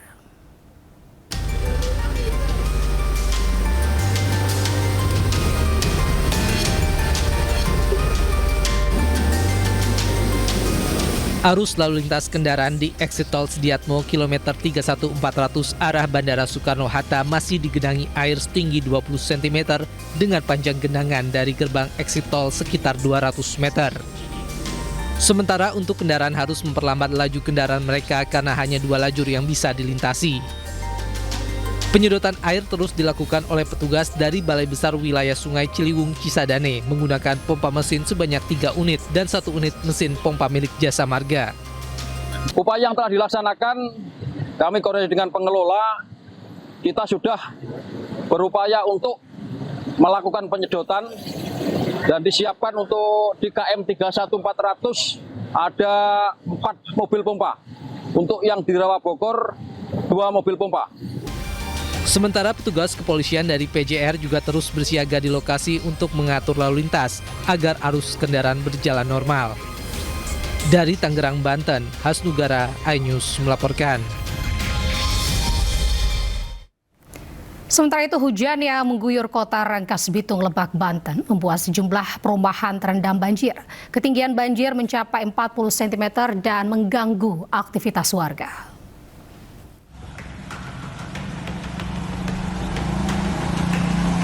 Beginilah kondisi banjir di salah satu perumahan di Kampung Sentral, Kelurahan Rangkas Bitung, Kabupaten Lebak, Banten. Ketinggian air mencapai 40 cm dan membuat aktivitas warga terganggu. Banjir di kawasan ini kerap terjadi jika hujan turun. Bahkan, genangan banjir sering terjadi sampai berhari-hari akibat buruknya drainase. Ya, banjir diakibatkan saluran kurang gede aja sih seperti ini. Sering-sering seperti ini? Ya, sering banjir. Oh, sering banjir. Asal curah tinggi pasti banjir. Oh, banjir seperti itu? Ya, kalau curahnya tinggi. Kalau landai-landai aja. Oh, enggak. Warga berharap pemerintah segera melakukan perbaikan drainase agar peristiwa banjir tidak terus terulang. Dari Lebak, Banten, Iskandar Nasution, iNews melaporkan. Sejumlah rumah warga di Desa Kertajaya, Pandeglang, Banten rusak diterjang banjir. Bahkan 1 unit mobil nyaris hanyut terbawa arus banjir. Sementara Kabupaten Mojokerto, Jawa Timur, belasan rumah warga terendam banjir dan banjir juga merendam jalan desa akibat rembesan air sawah. Jadi Ciboyo nih amprek kan ya? tarik aja. Iya. Ya Allah. Dua tim.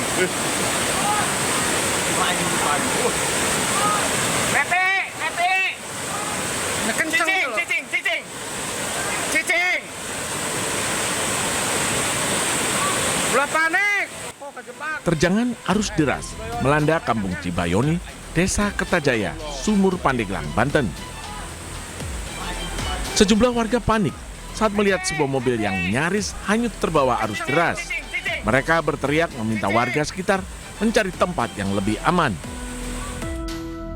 Banjir dengan ketinggian 1 meter lebih ini menerjang rumah warga. Akibat banjir ini, sejumlah perabotan rumah rusak. Banjir terjadi akibat diguyur hujan lebat hingga menyebabkan sejumlah sungai meluap, hingga meluap ke permukiman. Air setinggi 40 cm merendam 13 rumah di Dusun Balong, Kecamatan Dawar Blandong, Kabupaten Mojokerto, Jawa Timur. Tak hanya rumah, banjir juga merendam 2,5 hektar areal persawahan dan jalan desa. Banjir di awal tahun 2026 ini disebabkan oleh rembesan air sawah di Desa Banyulegi sejak tanggul sungai dibangun dan jalan desa dicor. Sudah lama tidak terjadi banjir. Berbagai upaya dilakukan untuk menanggulangi banjir. Pihak BPBD akan mendatangkan alat penyedot kapasitas tinggi dan membuang genangan banjir ke Sungai Lamong. Inilah kondisi banjir di salah satu perumahan di Kampung Sentral, Rangkas Bitung, Kabupaten Lebak, Banten. Ketinggian air mencapai 40 cm, membuat aktivitas warga terganggu. Banjir di kawasan ini kerap terjadi jika hujan turun. Bahkan genangan banjir sering terjadi sampai berhari-hari. Warga berharap pemerintah segera melakukan perbaikan drainase agar banjir tidak terus terulang. Pemirsa, akibat derasnya terjangan arus sungai, sebuah jembatan penghubung dua desa di Jepara, Jawa Tengah hanyut. Detik-detik hanyutnya jembatan pun terekam kamera warga. Assalamualaikum. Kondisi terkini jembatan arah. Detik-detik jembatan gantung penghubung desa Ngetuk dengan desa Karangnongko ambruk dan hanyut di Kecamatan Talun Sari, Jepara, Jawa Tengah terekam video amatir warga. Ya Allah Gusti, astagfirullah. Astagfirullah ya Allah. Peristiwa ini terjadi pada Minggu siang, disaksikan sejumlah warga yang panik karena adanya retakan dan kondisi jembatan mulai melengkung. Menurut warga, robohnya jembatan berawal dari batang pohon yang menyangkut di tiang penyangga. Ditambah terjangan arus deras sungai hingga potensi jembatan ambruk dan hanyut.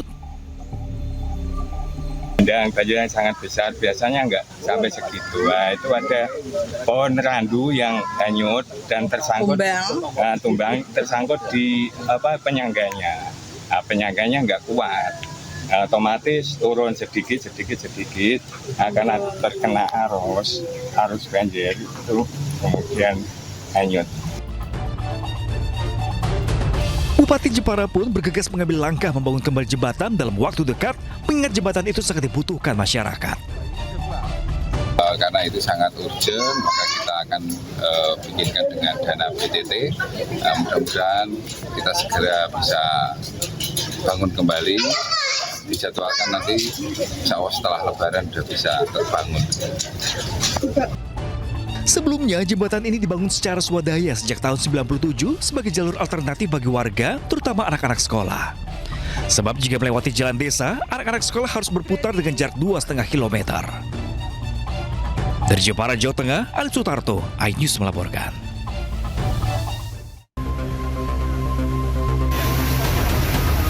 Kepulan asap hitam memubung tinggi dari sebuah pabrik pengolahan getah pinus yang terbakar di Jalan Bintang Terang, Deli Serdang, Sumatera Utara. Diduga kebakaran terjadi akibat percikan api dari salah satu mesin. Petugas berhasil memadamkan api dengan mengerahkan 5 unit mobil pemadam kebakaran ke lokasi kejadian. Kebakaran menghanguskan 5 rumah di kawasan pertokoan penjualan emas di Jalan Somba Opu, Makassar, Sulawesi Selatan. Api diduga berasal dari kompor salah satu rumah warga. Api berhasil dipadamkan petugas dengan menurunkan 25 unit mobil damkar. Hujan yang terus-menerus mengguyur wilayah Pandeglang, Banten membuat 13 kecamatan terendam banjir. Banjir terparah terjadi di Kecamatan Pagelaran dengan ketinggian banjir mencapai 2,5 meter hingga membuat 600 warga desa Bulagor mengungsi. Kita ke informasi mancanegara pemirsa, ribuan warga Iran turun ke jalan untuk mendukung pemerintah. Sementara Presiden Iran Masoud Pezeshkian ini mengumumkan rencana ekonomi untuk menangani tuntutan rakyat.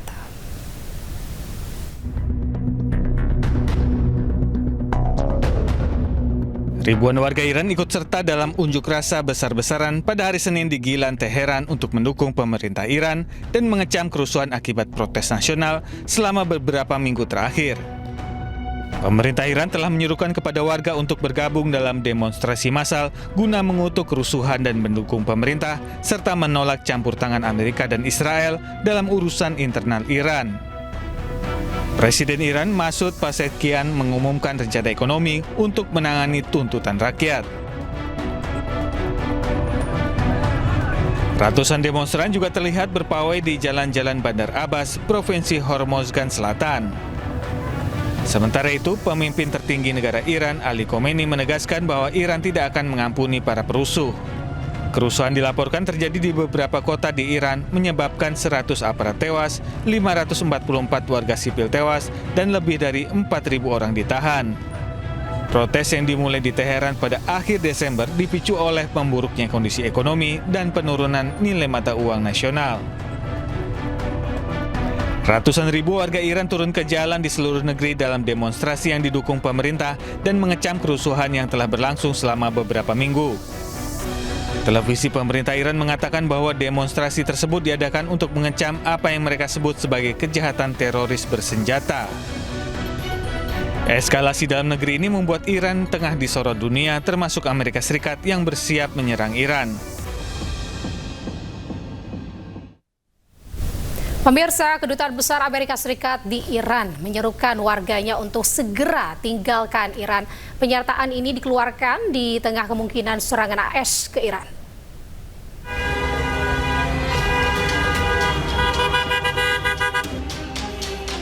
Kedutaan Besar Amerika Serikat menyerukan pernyataan virtual untuk warganya agar segera meninggalkan Iran. Pernyataan ini menyusul rencana kemungkinan serangan AS ke Iran terkait demo besar-besaran yang sedang terjadi.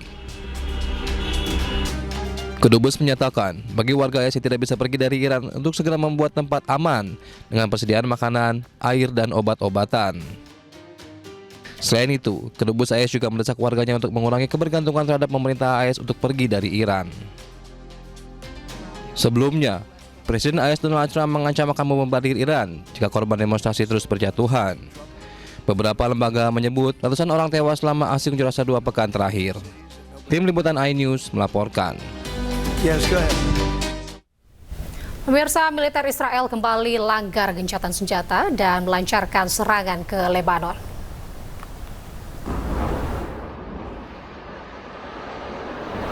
Ledakan terlihat di kota Kfar Hatta pada hari Minggu. Serangan menewaskan sedikitnya 1 orang dan merusak sejumlah bangunan yang diklaim Israel sebagai milik Hezbollah. Sebelum serangan ini, militer Israel sempat mengeluarkan perintah evakuasi. Sejak gencatan senjata, Israel telah melancarkan lebih dari 600 serangan udara ke Lebanon.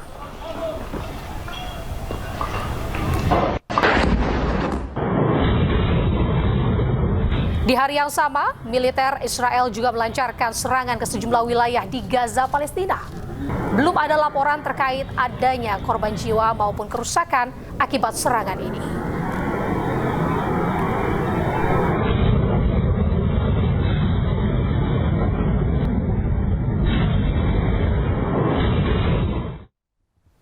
Empat warga negara Indonesia jadi korban penculikan dari pembajakan kapal penangkap ikan di Gabon.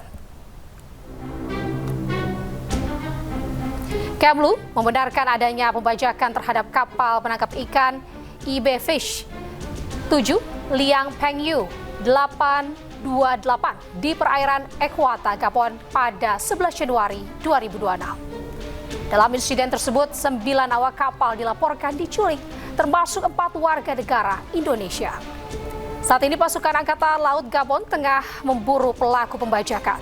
3 awak kapal yang selamat kini dikawal oleh Angkatan Laut Gabon menuju Libreville, ibu kota Gabon, untuk proses pengamanan lebih lanjut.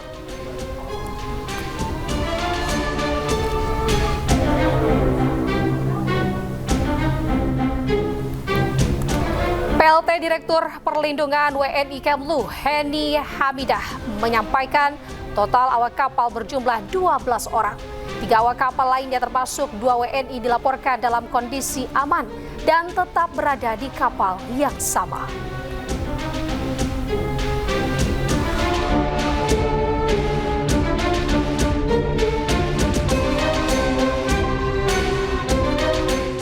Pemirsa, mantan Wakapolri Komjen Pol Purnawirawan Ogrorseno ini menjadi saksi dalam sidang ijazah Presiden ke-7 RI Joko Widodo di Pengadilan Negeri Solo.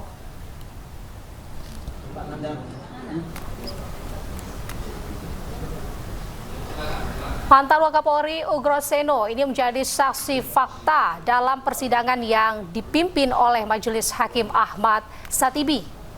Dalam kesaksiannya, Ogrorseno yang mengaku pernah bertemu dengan Jokowi langsung mengatakan saat melihat ijazah Jokowi yang beredar memiliki foto yang tidak mirip dengan Jokowi.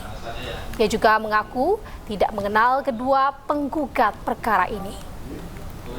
Sebelum Ogrorseno, sidang hari ini juga menghadirkan Rujito, adik almarhum Bambang Rudi Harto yang merupakan alumni Fakultas Kehutanan UGM yang satu angkatan dengan Jokowi. Sidang dilanjutkan pada Selasa depan dengan mendatangkan saksi ahli di Pengadilan Negeri Surakarta. Koresponden Septiantoro.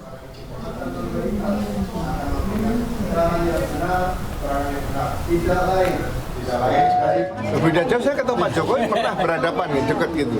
Tapi begitu lihat foto kok beda seperti itu. Akhirnya saya lihat foto saya waktu SD, saya cari-cari sendiri nih. Oh ini mirip saya nih.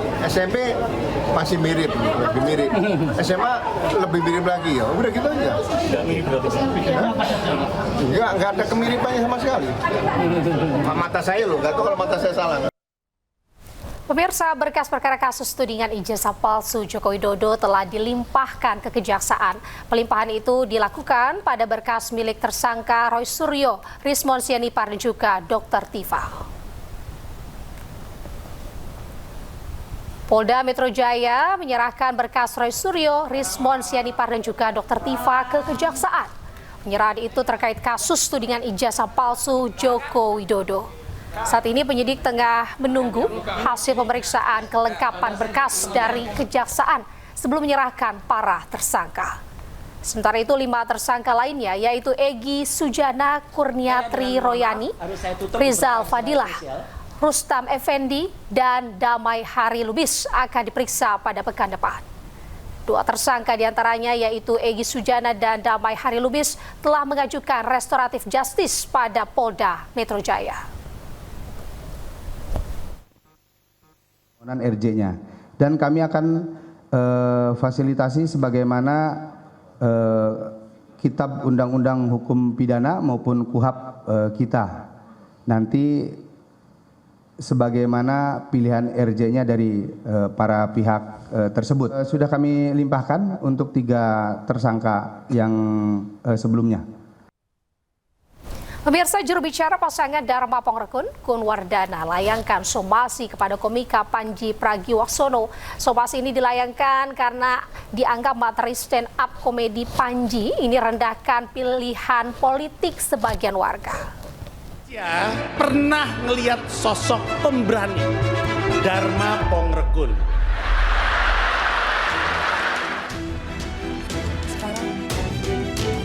Juru bicara pasangan Dharma Pongrekun Kun Wardana pada Pilkada DKI Jakarta 2024, Ihsan Tualeka, melayangkan somasi etik terbuka kepada komika dan publik figur Panji Pragiwaksono. Somasi tersebut disampaikan lantaran materi stand up komedi Panji mensrea dianggap telah merendahkan pilihan politik sebagian warga, khususnya pemilih pasangan Dharma Kun. Dalam somasi tersebut, Ihsan menyampaikan 3 permintaan utama kepada Panji, yaitu refleksi terbuka atas dampak materi humor tersebut terhadap martabat pemilih, klarifikasi atau pernyataan publik yang menegaskan penghormatan terhadap perbedaan pilihan politik, komitmen etik ke depan untuk membedakan kritik gagasan dari perendahan terhadap pemilih.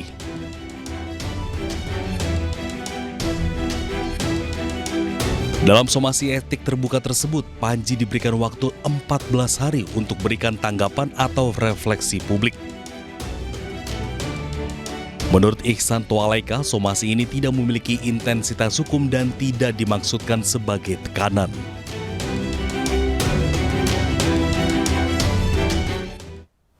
Pemirsa, komika Panji Pragiwaksono ini merespon terkait laporan polisi yang ditujukan kepadanya imbas dari materi stand up komedi dalam pertunjukan Mensrea yang dinilai membuat kegaduhan.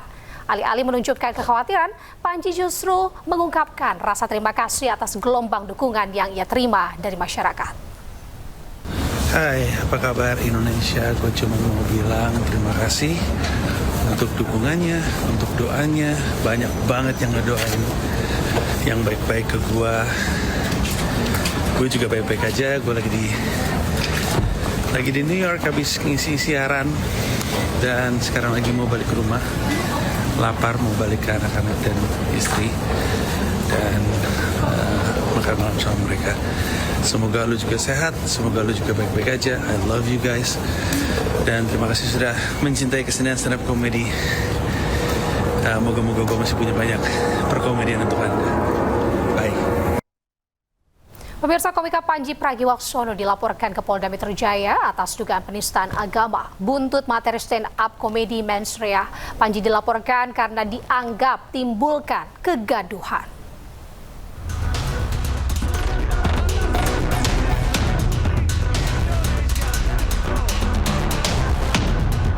Inilah cuplikan materi stand up komedi dalam pertunjukan Mensrea yang dibawakan komika Panji Pragiwaksono.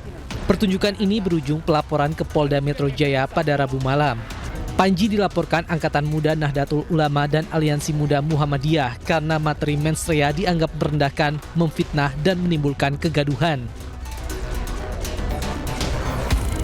Kami melaporkan bahwa ada kasus menurut kami beliau merendahkan, memfitnah, dan cenderung menimbulkan kegaduhan di ruang media dan memecah belah bangsa begitu, menimbulkan keresahan terhadap khususnya kami sebagai anak muda Nahdliyin pun juga teman saya sebagai Aliansi Muda Muhammadiyah begitu. Lanjuti kalau bisa ya secepatnya untuk dipanggil untuk diklarifikasi dan kalau memang ada berikut dengan bukti-bukti yang kita lampirkan bisa ditindaklanjuti ya secepatnya bisa diproses begitu. Panji itu Sementara Menko Polhukam periode 2019-2024 Mahfud MD dalam podcast Terus Terang menyebut akan membela Panji Pragiwaksono terkait pertunjukan stand up komedi Mensrea tidak bisa dihukum. Mahfud menyampaikan pandangannya secara lugas terkait hukum, kekuasaan serta ruang kebebasan berpendapat yang dinilainya semakin menyempit. Seterusnya gitu. Panji itu Pak Mahfud mengatakan Gibran mengantuk, ya. Itu kan subjektif sekali kalau nanti dianggap bahwa ini menghina atau mengkritik. Dua hal. Pertama, orang bilang orang mengantuk tuh masa menghina. Misalnya Mas Yusuf, kamu kok ngantuk? Kan apa-apa orang ngantuk biasa. Kita bisa mengatakan begitu Pak, tapi kalau aparat hukumnya mengatakan masuk kategori menghina. Tapi kalau itu dianggap menghina, khusus untuk kasus Panji Pragiwaksono ini, tidak bisa dihukum. Tidak bisa dihukum. Tidak bisa dihukum. Karena ketentuan ini dimuat di dalam KUHP baru yang berlaku sejak tanggal 2. Oh, karena waktunya dia belum mengatakan berlaku. Bulan Desember. Iya. Meskipun baru tayang sekarang lah ya, hari-hari ini gitu ya. Iya, tapi kan peristiwa pertamanya dia bilang kapan? Kalau ditalang besok tahun depan lagi, ya tetap peristiwanya itu akan dihitung kapan dia mengatakan itu. Kalau Panji tenang, Anda tidak akan dihukum. Tidak akan dihukum Mas Panji, tenang. Nanti saya yang bela.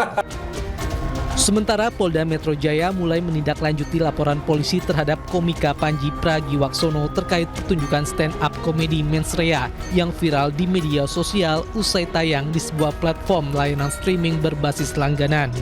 Dari Jakarta, Tim Liputan iNews melaporkan.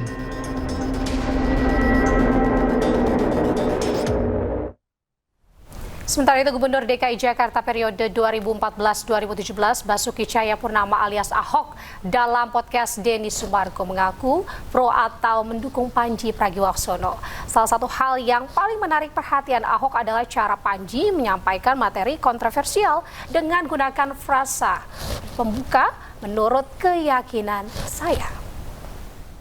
Tapi gue udah nonton di Netflix. Nonton? Waduh gila deh, Panji nekat banget. Oke, pro kontra dong pasti. Gue sih pro banget tuh. Kan dia udah pinter. Dia udah pakai disclaimer nih. Ya. Keyakinan saya. Nah itu yang saya mau tanya, Mas.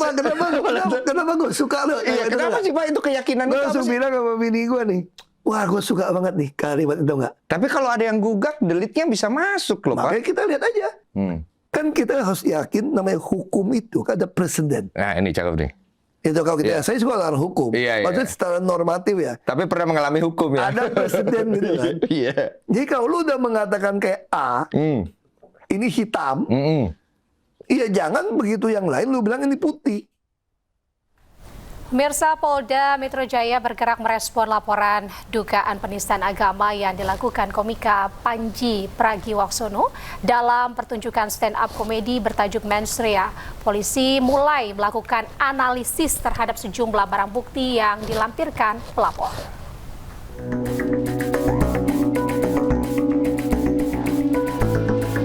Polda Metro Jaya mulai menindaklanjuti laporan terhadap komika Panji Pragiwaksono terkait dugaan penghasutan di muka umum dan dugaan penistaan agama melalui acara stand-up komedi berjudul Mensrea. Kasubdit Penmas Bithumas Polda Metro Jaya, Kombes Pol Reonald Simanjuntak mengatakan, tim penyelidik akan menindaklanjuti pelaporan tersebut. Reonald juga meminta masyarakat memberi ruang kepada kepolisian untuk melakukan penyelidikan dan penyidikan atas laporan ini. Rangkaian penyelidikan akan dilakukan termasuk menganalisis barang bukti yang telah diberikan pelapor.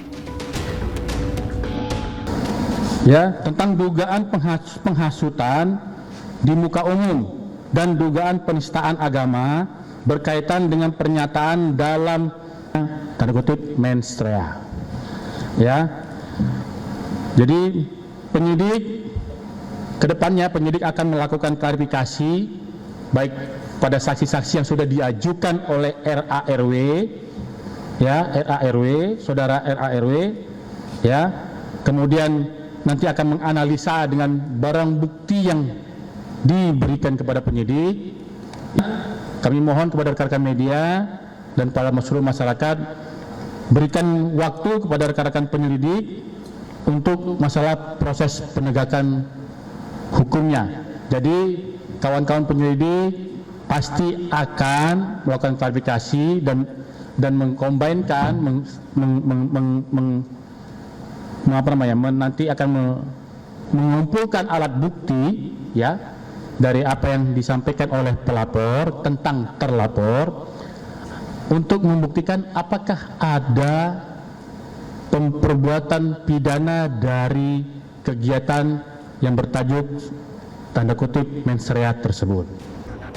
Sebelumnya, Angkatan Muda Nahdlatul Ulama dan Aliansi Pemuda Muhammadiyah resmi melaporkan Panji Pragiwaksono ke Polda Metro Jaya. Panji Pragiwaksono dituduh telah menimbulkan kegaduhan dan memecah belah bangsa.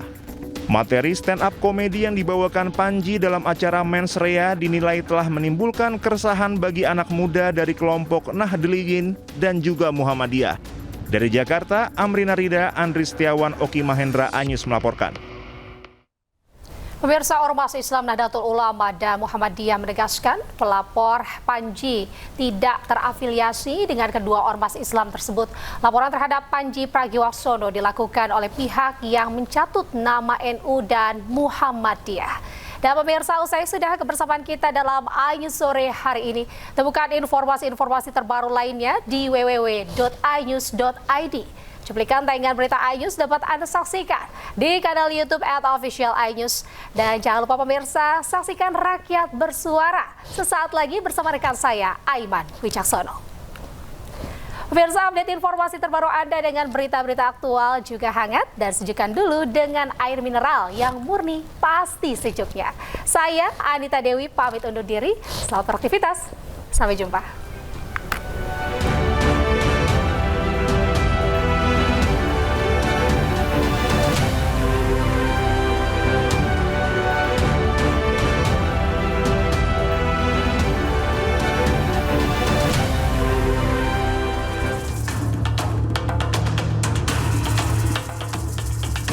Panggung komedi tanah air menjadi sorotan usai materi dalam tayangan bertajuk Mens Rea komika Panji Pragiwaksono dilaporkan ke polisi. Materi yang disampaikan Panji dianggap bermuatan fitnah dan memicu kegaduhan tanah air. Akibatnya, kelompok yang mengatasnamakan sebagai Angkatan Muda Nahdlatul Ulama dan Aliansi Muda Muhammadiyah melaporkan Panji ke polisi. Kami melaporkan bahwa ada kasus, menurut kami beliau merendahkan, memfitnah, dan cenderung menimbulkan kegaduhan di ruang media dan memecah belah bangsa begitu, menimbulkan keresahan terhadap khususnya kami sebagai anak muda Nahdliyin, pun juga teman saya sebagai Aliansi Muda Muhammadiyah begitu. Belakangan diketahui bahwa pelapor Panji tidak terafiliasi oleh organisasi Nahdlatul Ulama dan Muhammadiyah. Melalui unggahan di media sosial, Majelis Pembinaan Kader dan Sumber Daya Insani PP Muhammadiyah menyebut tindakan atas nama Aliansi Muda Muhammadiyah bukanlah sikap resmi PP Muhammadiyah. Bantahan juga disampaikan oleh Ketua PBNU Ulil Absar Abdallah melalui kanal resmi NU Online.